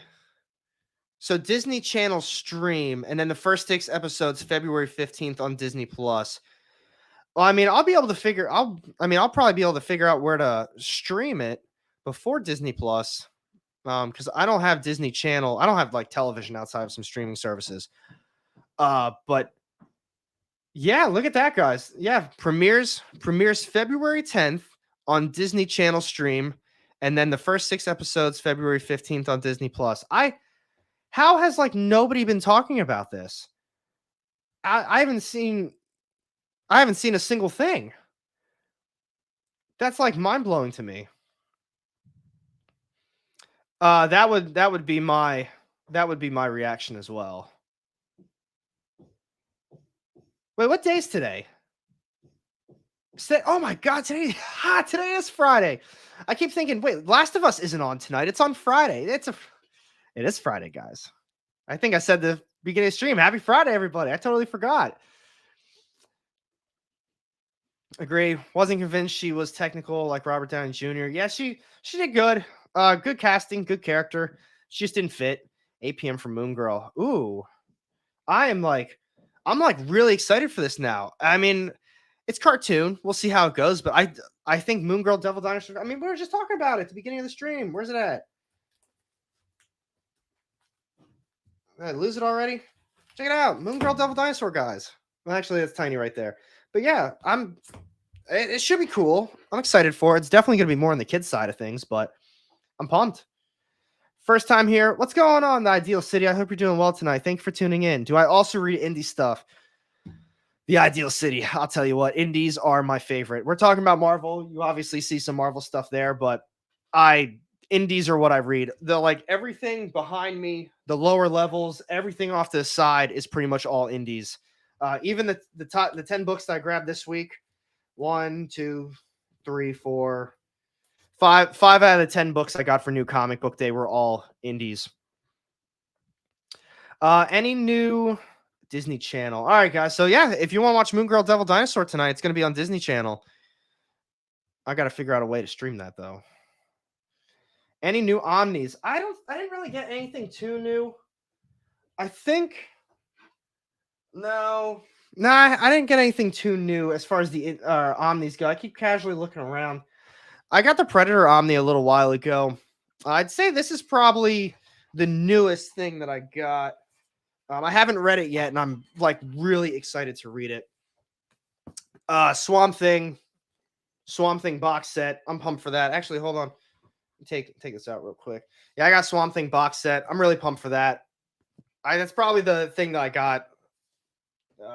That's probably the newest thing that I got. I haven't been buying too much, at least that I'm aware of. I get things in periodically, but let's see. So Moon Girl Devil Dinosaur, that's unique. Thank you. I appreciate that, KO. Let's see. Is it only in the US? It shouldn't be. It should be. As long as you get the Disney Channel, that's pretty much that's pretty much it. Yeah, Disney Plus originals. Yeah, it should be as long as you get Disney Channel, it should be good to go. I was going to talk about this. I'm going to be honest. I don't know if I'm going to hit on this anymore. I think we were talking about this last week, or we were talking about this Tuesday a little bit. That's ridiculous. It's stupid. I don't think a lot of people I'm going to be honest. I don't think a lot of people go to the theaters as much as they used to anyway. There's so many things that ended up getting streamed. They come out on streaming service like a month and a half later anyway. So, one of those things. Now, I don't know if they released actual prices. So implementing a hefty $1 and $2 price increase for many of the seats in the middle and even upper level section of the auditorium. So I sit in the back when I go anyway. I'm all the way back there, guys. I sit right in the back. And it's already expensive. You go there, tickets are like $15, $16. You got a thing of popcorn, that's like $15. And I mean, if you go with your girlfriend, wife, boyfriend, husband, whatever, you got kids, that is not a movie theater experience anymore. That is a credit card trip. You're spending a ton of money to watch this movie. And I just don't think a lot of people care about that like they used to. You used to go for like $4, $5 for a movie. Then it was $10. Now $15, $16. And no, not worth it. We'll hit on this one next too, because I'm excited for this one. Ooh, box set looks dope. I'm excited for it. I'm excited to start reading it. It's very nice. Do I write comics? No, I don't write comics. I don't know if I have any real creative bones in my body where I'd be able to write a comic. Sadly, I would love to. My buddy Fire Guy Ryan, he's writing a comic. I think it's actually in the Heavy Metal #1 coming out from Whatnot soon. They're gonna have a story in there. I'm really excited for him, and I hope it pans out. I usually wait until the theater stream, but I'm going to see Ant-Man next Tuesday. Is that when's Ant-Man? See, I don't even know when's Ant-Man come out at this point. Matinees, Joseph. Matinees are the way to do it. Seriously, I tend to go in the afternoon on a random day. There's no more going late at night anymore. It's just not worth it. There's too many people. You go there, and it's like just then you spend all this money for an experience. And there's a lot of times at night, especially like a Friday or Saturday, where people don't shut up. Someone's on their phone. Maybe a baby is crying or someone's phone goes off. People are just having casual conversations. Why would I want to spend my money on that? I'll just wait it out. If it spoils for me, like that does suck, but those things happen. I am too. I'm going to be honest. I've never read Heavy Metal. The shops between Oklahoma and now Pennsylvania, I don't really see Heavy Metal ever. I'm excited for my friend to I hope it's a big success for him. I hope his story is very popular, or it's the whole issue. I don't know. I think Heavy Metal is just a bunch of short stories. but I hope it leads to something else for him. So I'm gonna grab it in support for him, 100%. Opens today, man. I'm behind the times, guys. Santa, what's going on, man? Santa, I don't know. I see you picked up some Omnis. You want to drop some other Omnis off in my house? I mean, it's the beginning of the year, but I'm pretty good, man. You can swing by, drop them off. But I picked up DD Frank Miller Omni. I think is it a good place? I have the Daredevil Omni, like the OG, like 1 through whatever it covers, like 35. I would grab that just so you can see the OG stuff for Daredevil. But I know the Frank Miller stuff is a great spot to jump on, and it's very popular. So that's a great. It is a really good story, 100%. AMC here at 7 all day, brought for matinee. Yeah, matinee is the way to go, man, 100%. My LCS has a bunch of back issues been picking up. Oh, that's cool. I should see if mine does. Well, for back issues, I know they don't get the newer stuff, but I should see if they have anything floating around in the back issues. Also, a huge fan of the movies. I play on a baseball team. Oh, that's cool. I wanted to hit on this one just a little bit. We got some other cool rumors to talk about. I just wanted to hit on this one. We were talking about events earlier, guys. I don't know. We've got another Carnage event, and this one's crossing over with Miles Morales. I'm very just symbiote out. I'm getting to be over it. We got Spider-Man. There's like 4 or 5 Spider-Man series I feel like on the market right now. We got Spider-Man, Spider-Man Lost Hunt, ASM, Deadly Neighborhood Spider-Man, and I can only imagine I'm missing at least 1 or 2 more. It's absurd at this point. If you want to consider Miles Morales Spider-Man, because it's technically his name, then there's another one. But outside of that, Carnage, we've got Venom. Over summer, it went from Absolute Carnage to King in Black to Carnage Extreme. I believe that's what it was called. And then it's like right into a Carnage series. And I mean, I do like Carnage, but at some point you got to give some of this stuff a break. You can't just keep beating it. It's people love it. They really do, but they don't want an oversaturation of it. They want something that's extremely well written. They don't want 10 different series based on the same character doing 10 different things. That's why people are losing interest in the X-Men. And for that reason, people are losing a lot of interest in Spider-Man. And just like think about that saying out loud, Spider-Man, people are losing interest in that and the X-Men because there's just so many tie-ins, so many different series. It's an oversaturation. You can have a pull list every week strictly on X-Men titles. And at this point, they're doing it with Star Wars. There's like 2 or 3 Star Wars series that I feel like are releasing constantly. And, at some point, that's just not going to do it for people anymore. Yeah, John's with me on this one. And it's true though. It's disappointing. You're spending $4 or $5 on a book, and a lot of times it feels rushed. It doesn't feel good. It doesn't feel like you're getting something good out of it. That's how I feel with a lot of Marvel lately. Now I will say I've been hopping into a lot more DC, and I've been enjoying it. Maybe it's because I'm newer to DC. I don't read as much DC, but I've been enjoying a lot of the stuff, like the One Bad Day books. Those are great. Deceased is always good, but they've got some really good stuff lately. Only excited because of how good Miles Morales has been, and the writer's doing this one the same one as doing Red Goblin. Oh my goodness, Miles Morales, Cody Ziegler, great stuff, really great stuff. Exactly, tides are turning. I think the stories need to be improved to keep people's interest. Yeah, people don't need more and more comics. Like there's a lot on the market right now, and especially with the way. I'm not trying to get like all political with the economy, but the economy is not in a great spot right now. And money needs to go, to bills, to food, family, house, all this other stuff. And you're raising prices on comics, and you're putting out more and more comics with an absurd amount of covers. You got to think as a business that you need to hone this stuff in. All right, we got a Miles Morales series, we got a Peter Parker Spider-Man series. Let's get, maybe a main X-Men, a couple tie-ins with some of the other popular characters. You got one with Wolverine, maybe get, I don't know, whoever the hell else everyone loves from the X-Men, but stuff like that. Star Wars are great, but you got a Yoda series, you got a Han Solo and Chewbacca series, High Republic series, Star Wars, then you got Bounty Hunters. There's a lot. And I know damn well my Star Wars friends aren't reading all of those series. So if they just dialed it back just a little bit, I think people would spend more money on these comics because you're getting a better quality product. That's literally what I would do. I get about 10 to 13 every once in a while, 14 books a week, depending on what my ongoing series are.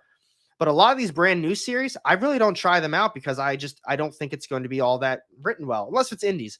Indies I always try out. Too many events, absolute fact. The problem is you have events that are going on with another event. Like Sins of Sinister, Dark Web is either wrapping up right now or it just wrapped up. So at that rate, like why? Why do you have two main events going on? And now we've got, Carnage and Miles Morales event. We don't need an event like once an event ends. You don't need another one right away. Make it special, make it worthy, make something happen out of it. And that's oh, John, bro, you did not have to do that at all, man. I really appreciate the donation, but you absolutely did not have to do that at all. I seriously thank you so much. That means a lot to me. But you did not have to do that. I said, just want to represent what you do for the community. Love what you do, brother. I seriously appreciate you. I love that you always tune into the experience streams as well. It's always a good time, and it's always good to see you in there. And I'm not going to, talk your business, but everything that you said a while ago in the EXP streams, like, I'm really glad to see you're doing good. It's really awesome to see. I'm going to keep that up for another. I'm going to read from G Meters, but I'm going to keep that up. Big publishers hook you on your love for the character. I'm with you. Quality series I wouldn't mind spending weekly. That's it. That's why they're beating Spider-Man to a dead horse. Everybody loves Spider-Man. And if you don't love Spider-Man, if you don't love him, there's 2 or 3 other people that are ready to take your place and love him. It's just, he's that character. He's been around forever. He's just Marvel's poster child. I feel like that's just my opinion, but they're always going to have multiples of him, and it sucks. And yeah, seriously, John, I can't get over. That really means a lot. I thank you so much. But Justin Bradford, Dark Web wasn't that good. It really wasn't that good. I read the first issue, but it brought. See, that's the other problem is you have this event now that is, what is it? It came from the Beyond Corporation stuff from the Amazing Spider-Man. Everything going on with Chasm, however the hell you say his name, and I think it was Madeline Pryor. Was Madeline Pryor in there as well? You've got this stuff going on, and that series wasn't even good. And now the fact that it's like the clones are teaming up, like, oh yeah, let's just get revenge on everybody who's wronged us over the years. And they just sent those goofy ass demons onto Earth and had like these demons take over trash cans and inanimate objects. Man, you lost me. And then you started tying it in with my Venom ongoing series that I already didn't think was that good. And it's ridiculous. Oops.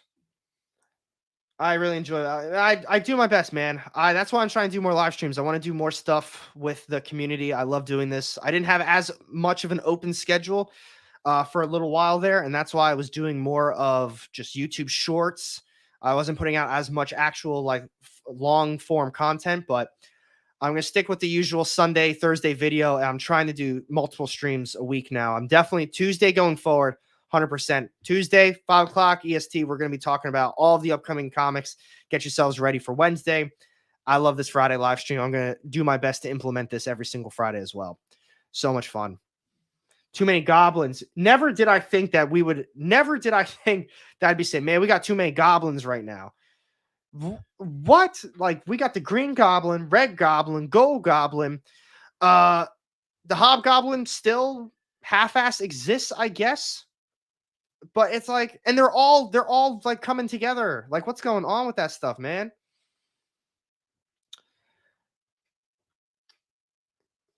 And read any DC lately? You know what? I do. I have been reading a lot more DC. Earl Burroughs. My honest to God, I haven't read DC for a long time. I always told myself, indies are number one. I will always do my best to give a brand new indie series a try. Depends on the publisher. AWA, automatically on the pull list. Don't care what it is. Don't care what it's about. Trying it out. So many other good ones as well. Image, obviously. At this point, I don't even know if I want to count them as an indie publisher because they're so big at this point. Then Boom Studios. I'm a little bit pickier with Boom Studios, but Image, I usually always give them a try too. Depends on my shop. They've been cutting back on a lot of the indie titles because, new comic book days, they just haven't been doing as well lately. It is what it is at this point. So I've been cutting back a little bit on that. No biggie. But Scout Comics usually has some really good stuff. AWA, Aftershock, God knows what's going on with them.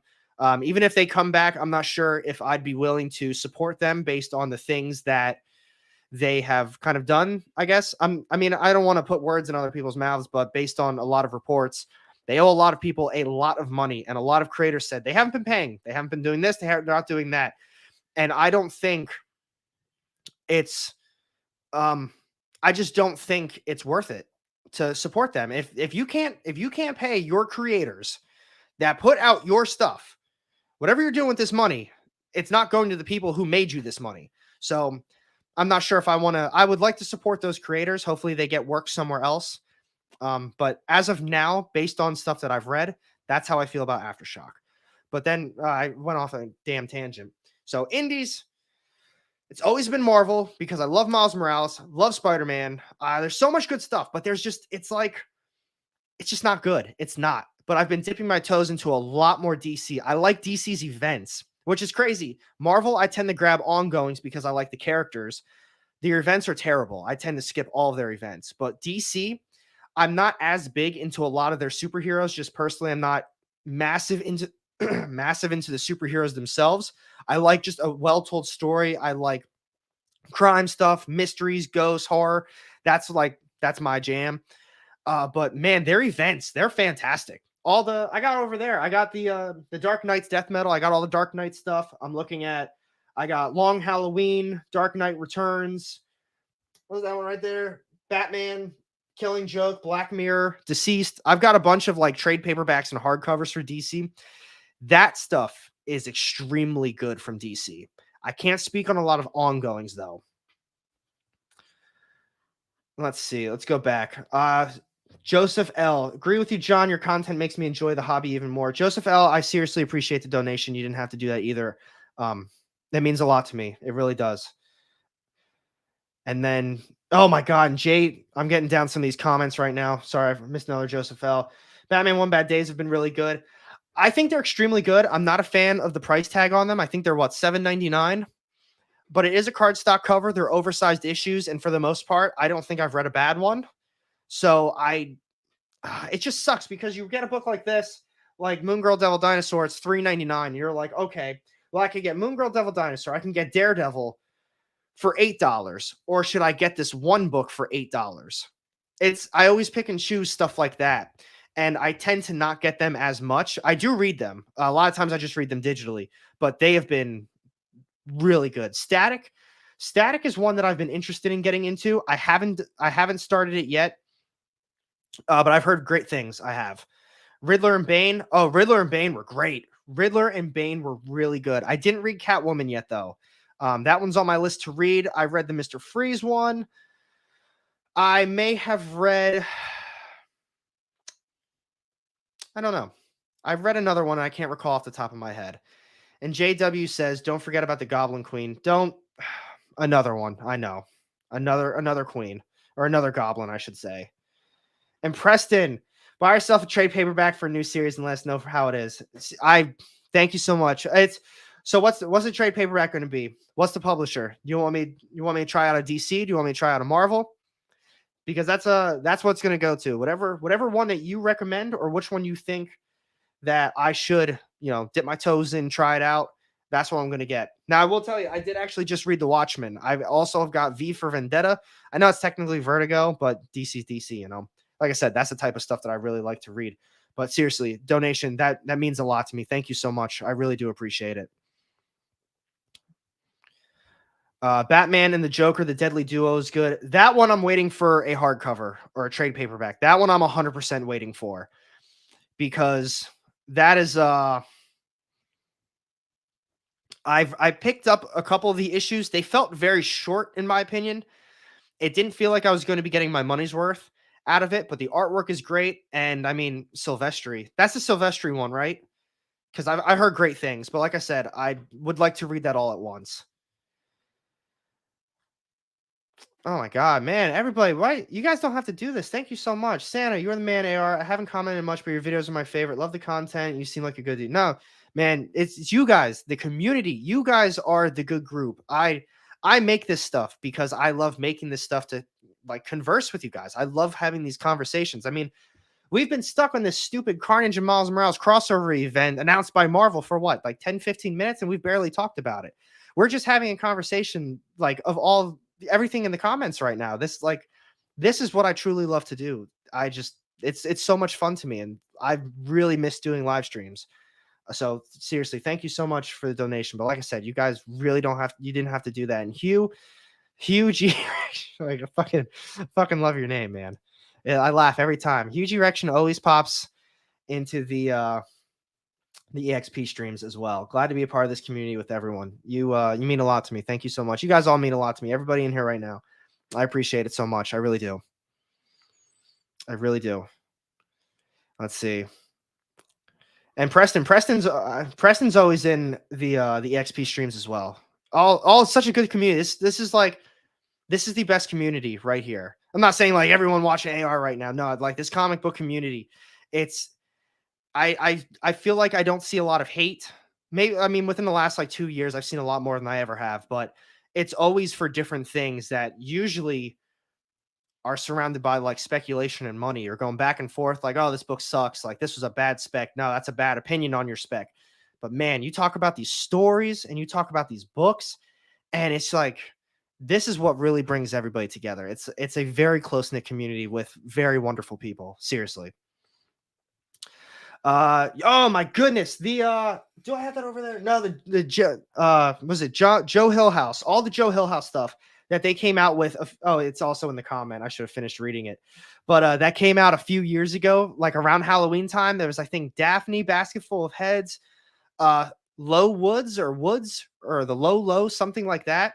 They have a box set out of that, and I really recommend grabbing that because I've been debating on getting that for a while now. Those were all really good stories. Basket Full of Heads, I think it was a little bit more, I don't want to call it a comedy because it definitely wasn't a comedy, but it had a lot more lighthearted stuff, and then it got more serious, so I had a hard time kind of determining like, oh, are you trying to be very serious? You're trying to be a little bit more funny?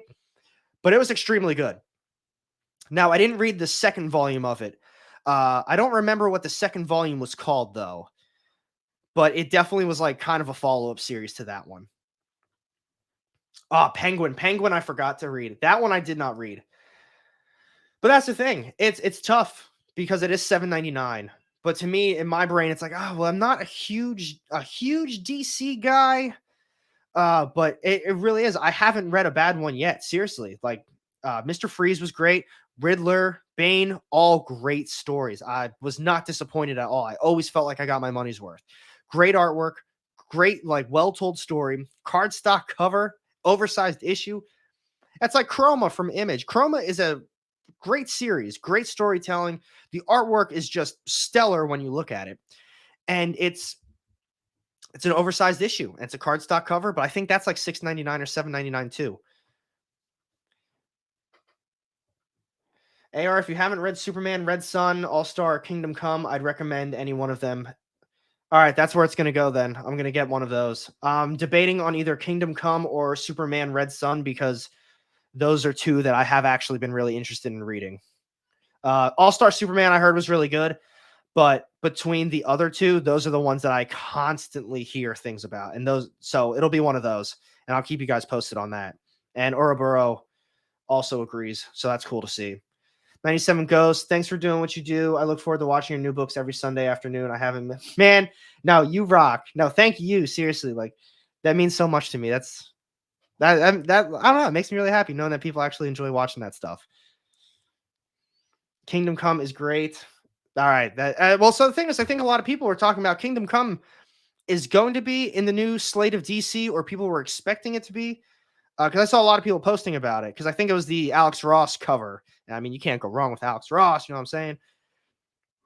All-Star Superman and Kingdom Come have to be on everybody's list. Well, they are officially on mine, and I will make note to absolutely read those. Coco agrees. Santa agrees. Oh my goodness, all good. Oh, Refrigerator Full of Heads. I actually stopped reading it because I kind of felt the same way. I was like, this isn't that good. It's not bad, but it's just not that good. But Basketful of Heads, I thought was fantastic. And if you just read that and you call it a day, I'd be good with that. It is. I forgot. It is only going to be was it 3 issues or 4 issue miniseries? I forgot about that. That sucks. It is very good. I recommend checking it out. But at this point, I'd probably wait for a trade paperback, 100%. Hoping they don't stop at 4. I was gonna say I thought it was only a mini series, especially when it's like an oversized, expensive issue like that. That's usually what they do, but man, you never know. It's very. I know it's popular, and they have a lot of just story that they can tell. Everything with that other kingdom, all that. That's a whole world, a whole colorful world that they haven't explored. They can do a lot with Chroma, 100%. Kingdom Come had phenomenal art. Coco also says Kingdom Come. But see, then we got Spitzkoff. Just ordered All Star Superman. Can't wait to read it. All right. Everyone says Kingdom Come. So it's going to be, so I got to go Kingdom Come. And then personally, I've been looking at Red Sun. So that'll do Kingdom Come, Red Sun, and then All Star Superman. Unless if you guys think All Star Superman first, then I'll swap it up. But definitely it's going to be Kingdom Come first. Everybody, Kingdom Come, Kingdom Come. That's the way to do it. All Star blew me away. Death of Superman, some of the best comic stories ever. No, this is great. Anytime anybody's got an opinion. See, that's what I need. I love getting everybody's opinions. I love putting off what I like to people. And this is why I love having these conversations, because then you can do the same thing for me. There's a lot of stuff that I've never read or never heard of. And there's just so many comics out there, because I know there's 38 people in here right now. And I'm willing to bet that a lot of people haven't heard of Soul Plumber. Was a crazy good DC horror book. And some of those other ones that was from Joe Hill House, from the DC kind of like horror run from a few years ago. They were very good. All the stuff from AWA, we got Scout Comics. There's, oh my goodness, so many good comics out there. There's just something for everybody all the time. JW, I'm still relatively new. Found AR last year, but definitely happy to be here. Man, JW, I'm happy that you are here as well. You're always watching videos, man. You always comment, and it just means a lot to me, man. It just like the communication between just everybody. I love having this stuff. But now that we've obliterated in that entire conversation Marvel events, let's forget they ever existed. Get that one out. This one's exciting.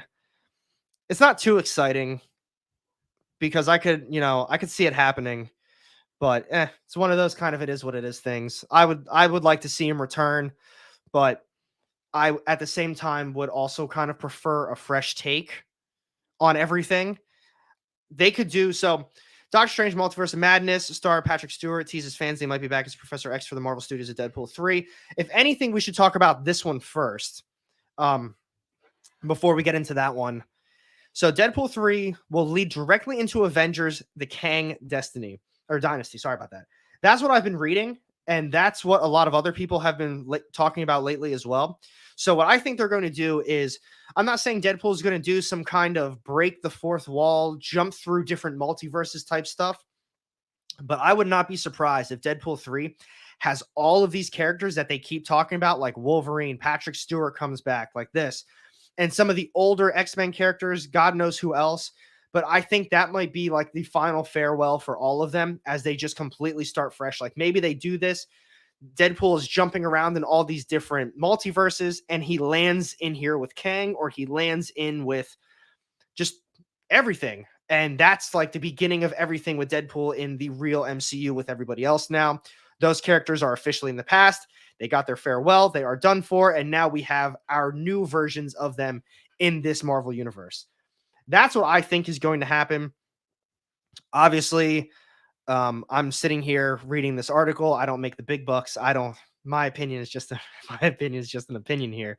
But it says rumors come by an episode of Cosmic Circus. Claims that Ryan Reynolds, Merc with a mouth, will enter the MCU with a bang by laying the groundwork for the Kang Dynasty. That would be crazy if of all the characters, Deadpool, which would make sense, but Deadpool is the one that really just kind of kicks off everything. That'd be nice. If it wasn't for the price of the Absolute for Kingdom Come, actually, so if they have an Absolute, I'll probably buy the Absolute. I have no problems getting Absolutes. I love getting the Absolutes. I think Absolutes are a phenomenal way to read a lot of books. The Black Mirror, The Killing Joke are both absolutes. I was going to get the Long Halloween, but I realized I have the noir edition of it, so I obviously didn't get it. Ouroboros, did you ever get into the Dark Horse Conan books? I did not. I have not gotten into Conan ever. I have never read a Conan book in my life. Just discovered you and Robbie and the rest of the community, but always find your videos full of positive energy and great info. Appreciate you, sir. No, I really appreciate that.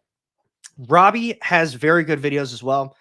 Robbie is incredibly knowledgeable. It blows my mind how much he knows about comics. I'm not like knowledgeable on like anything, I feel like, in comparison to him. He just like spits out these facts. He knows comic numbers, he knows issues, he knows all these characters. And I'm just sitting here like, man, Robbie, you got some knowledge, man. You really know what you're talking about here.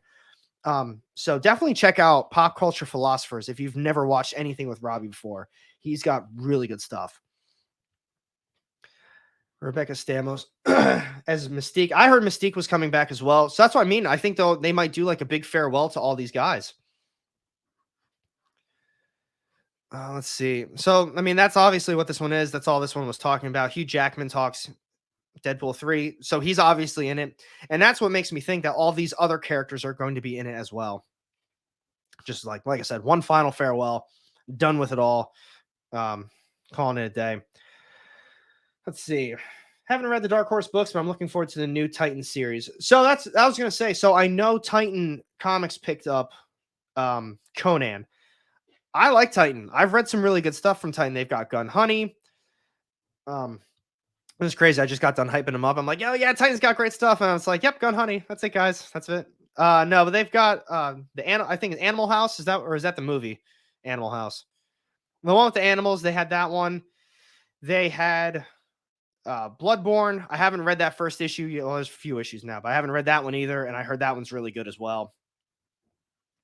So Titan Comics has some good stuff. They've got some really cool covers as well. Dark Horse books, straight up adaptations of the original novels, though. That's sweet. That's really cool. I feel bad, bro.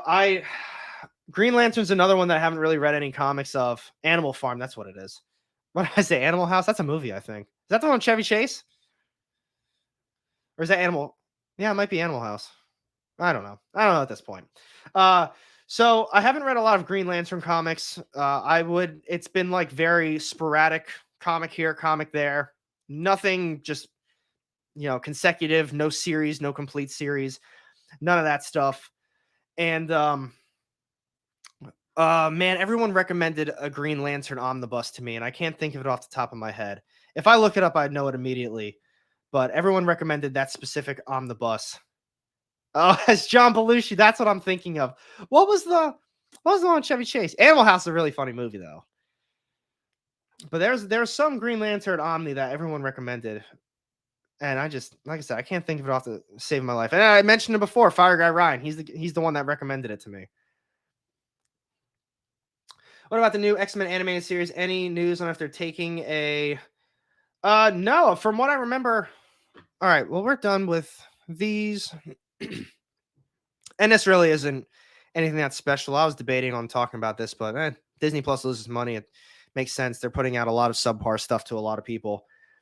What were we just looking at? Debut on the X-Men animated series.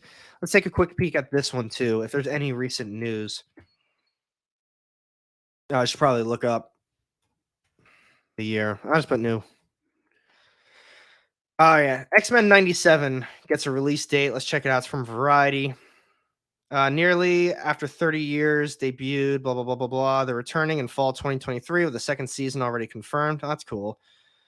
Yeah, so I think it's literally just like a pickup from the original series. I don't think they're doing anything other than a pickup. Oh, that's what it is. Just everyone's mentioning it now. It's Jeff Johns. That's what it is. This is the one that everyone has recommended to me. Oh yeah, and Blade Runner is also from Titan. Yeah, so that one's also on my list to grab. Like I said, I would have recognized the name immediately. For some reason, I kept thinking John Byrne, and I didn't want to say that out loud because I was like, that's the dumbest thing ever because I know it's not John Byrne. But Jeff Johns. Jeff Johns is also the writer on Geiger and Junkyard Joe, which are also phenomenal series. So if you haven't checked those out from Image, you got to check those out. Those are really freaking good. And yeah, so it looks like this one is going to be continuing basically from the original one that I'm sure a lot of us grew up watching, because I know damn well I grew up watching that one. So X-Men spinoff, blah blah blah blah blah. Yeah, I think that's pretty much what it is. Just a nice little animated series to give fans what they want. First announced with the What If Season 2 Marvel Zombies. Yeah, so I'm looking forward to that. What time are we at, folks? Oh, coming up on 7 o'clock, guys. I'm actually gonna end it on. I'm gonna end it right there, guys. That was fantastic. That was such a fun time. Thank you, everybody. Thank you, everybody that was in the chat. Thank you, everybody that's been hanging out, commenting, just having a good time talking comics with us. We talked some news, the movies, our thoughts and opinions on so much stuff. Everybody that donated, seriously, thank you so much. It means a lot to me. I seriously really appreciate it. I can't stop saying it. It means a lot to me. It really does. But that aside, this was an absolute blast. This was so much fun. Catch me again. I mean, I got my previews video coming out on Sunday. We got a lot of really good books coming out. But next Tuesday, same time, we're going to be talking about all those upcoming books. We're going to be breaking them down. We're going to be doing all that fun stuff. And one final thing, I've had it going on the ticker the entire bottom. I set up a Patreon if anyone wants to support the channel. In that, I'm going to be doing giveaways for everybody. Also, I set up a Discord, and it's going to be early access to all my videos. So a lot of fun stuff. Don't feel the need to do that ever. Oh, Joseph L., you didn't have to do that, man. I appreciate it. The stream was only a blast because of you guys. Seriously, the stream was only a blast because of you guys. Everybody for the good conversations and everything like that. This was a blast. One final question from Bro Gamer: where do I get my pull lists? As crazy as it sounds, I don't really do a pull list at this point. I have some of my indie titles and my ongoings. It's from my comic shop, like my local LCS. I also work there. So I get a discount, and it's very nice, and I love it. But I get it from there. I just kind of, at this point, the books really aren't that great. They're just not. There's so many ones that just, I read a couple and I'm like, I don't really want this on my pull list anymore. And by that point, the next one may have already been ordered, and maybe that one's good, and then I kind of want it back again. It's one of those things. So I kind of just hope for the best when I go there, especially for new series. Now, if I like the series, I'll put it on my pull list and go from there. But that's kind of how I do things now with those. But yeah, Spitzkoff, it was a pleasure watching. It was a pleasure talking with you guys. Hugh, good to be here again. No, thank you. Thanks, man. No, thank you, guys. Seriously. Thank you, JW. Go have dinner. That's actually what I'm going to do next. But no, seriously, again, thank you all so much. You guys all mean a lot to me. This stream, it was fantastic. Like I said, Tuesday, same time, we're going to be talking about all the upcoming new comic book day stuff. I'm sure we'll talk about some other great stuff too. John, you guys have a great weekend. You have a great weekend. Everybody have a fantastic night. Go have fun with your friends and family. It's Friday. Go splurge. It was a long week, guys. Stay safe. Thank you again, everybody. I'll see you in the next one.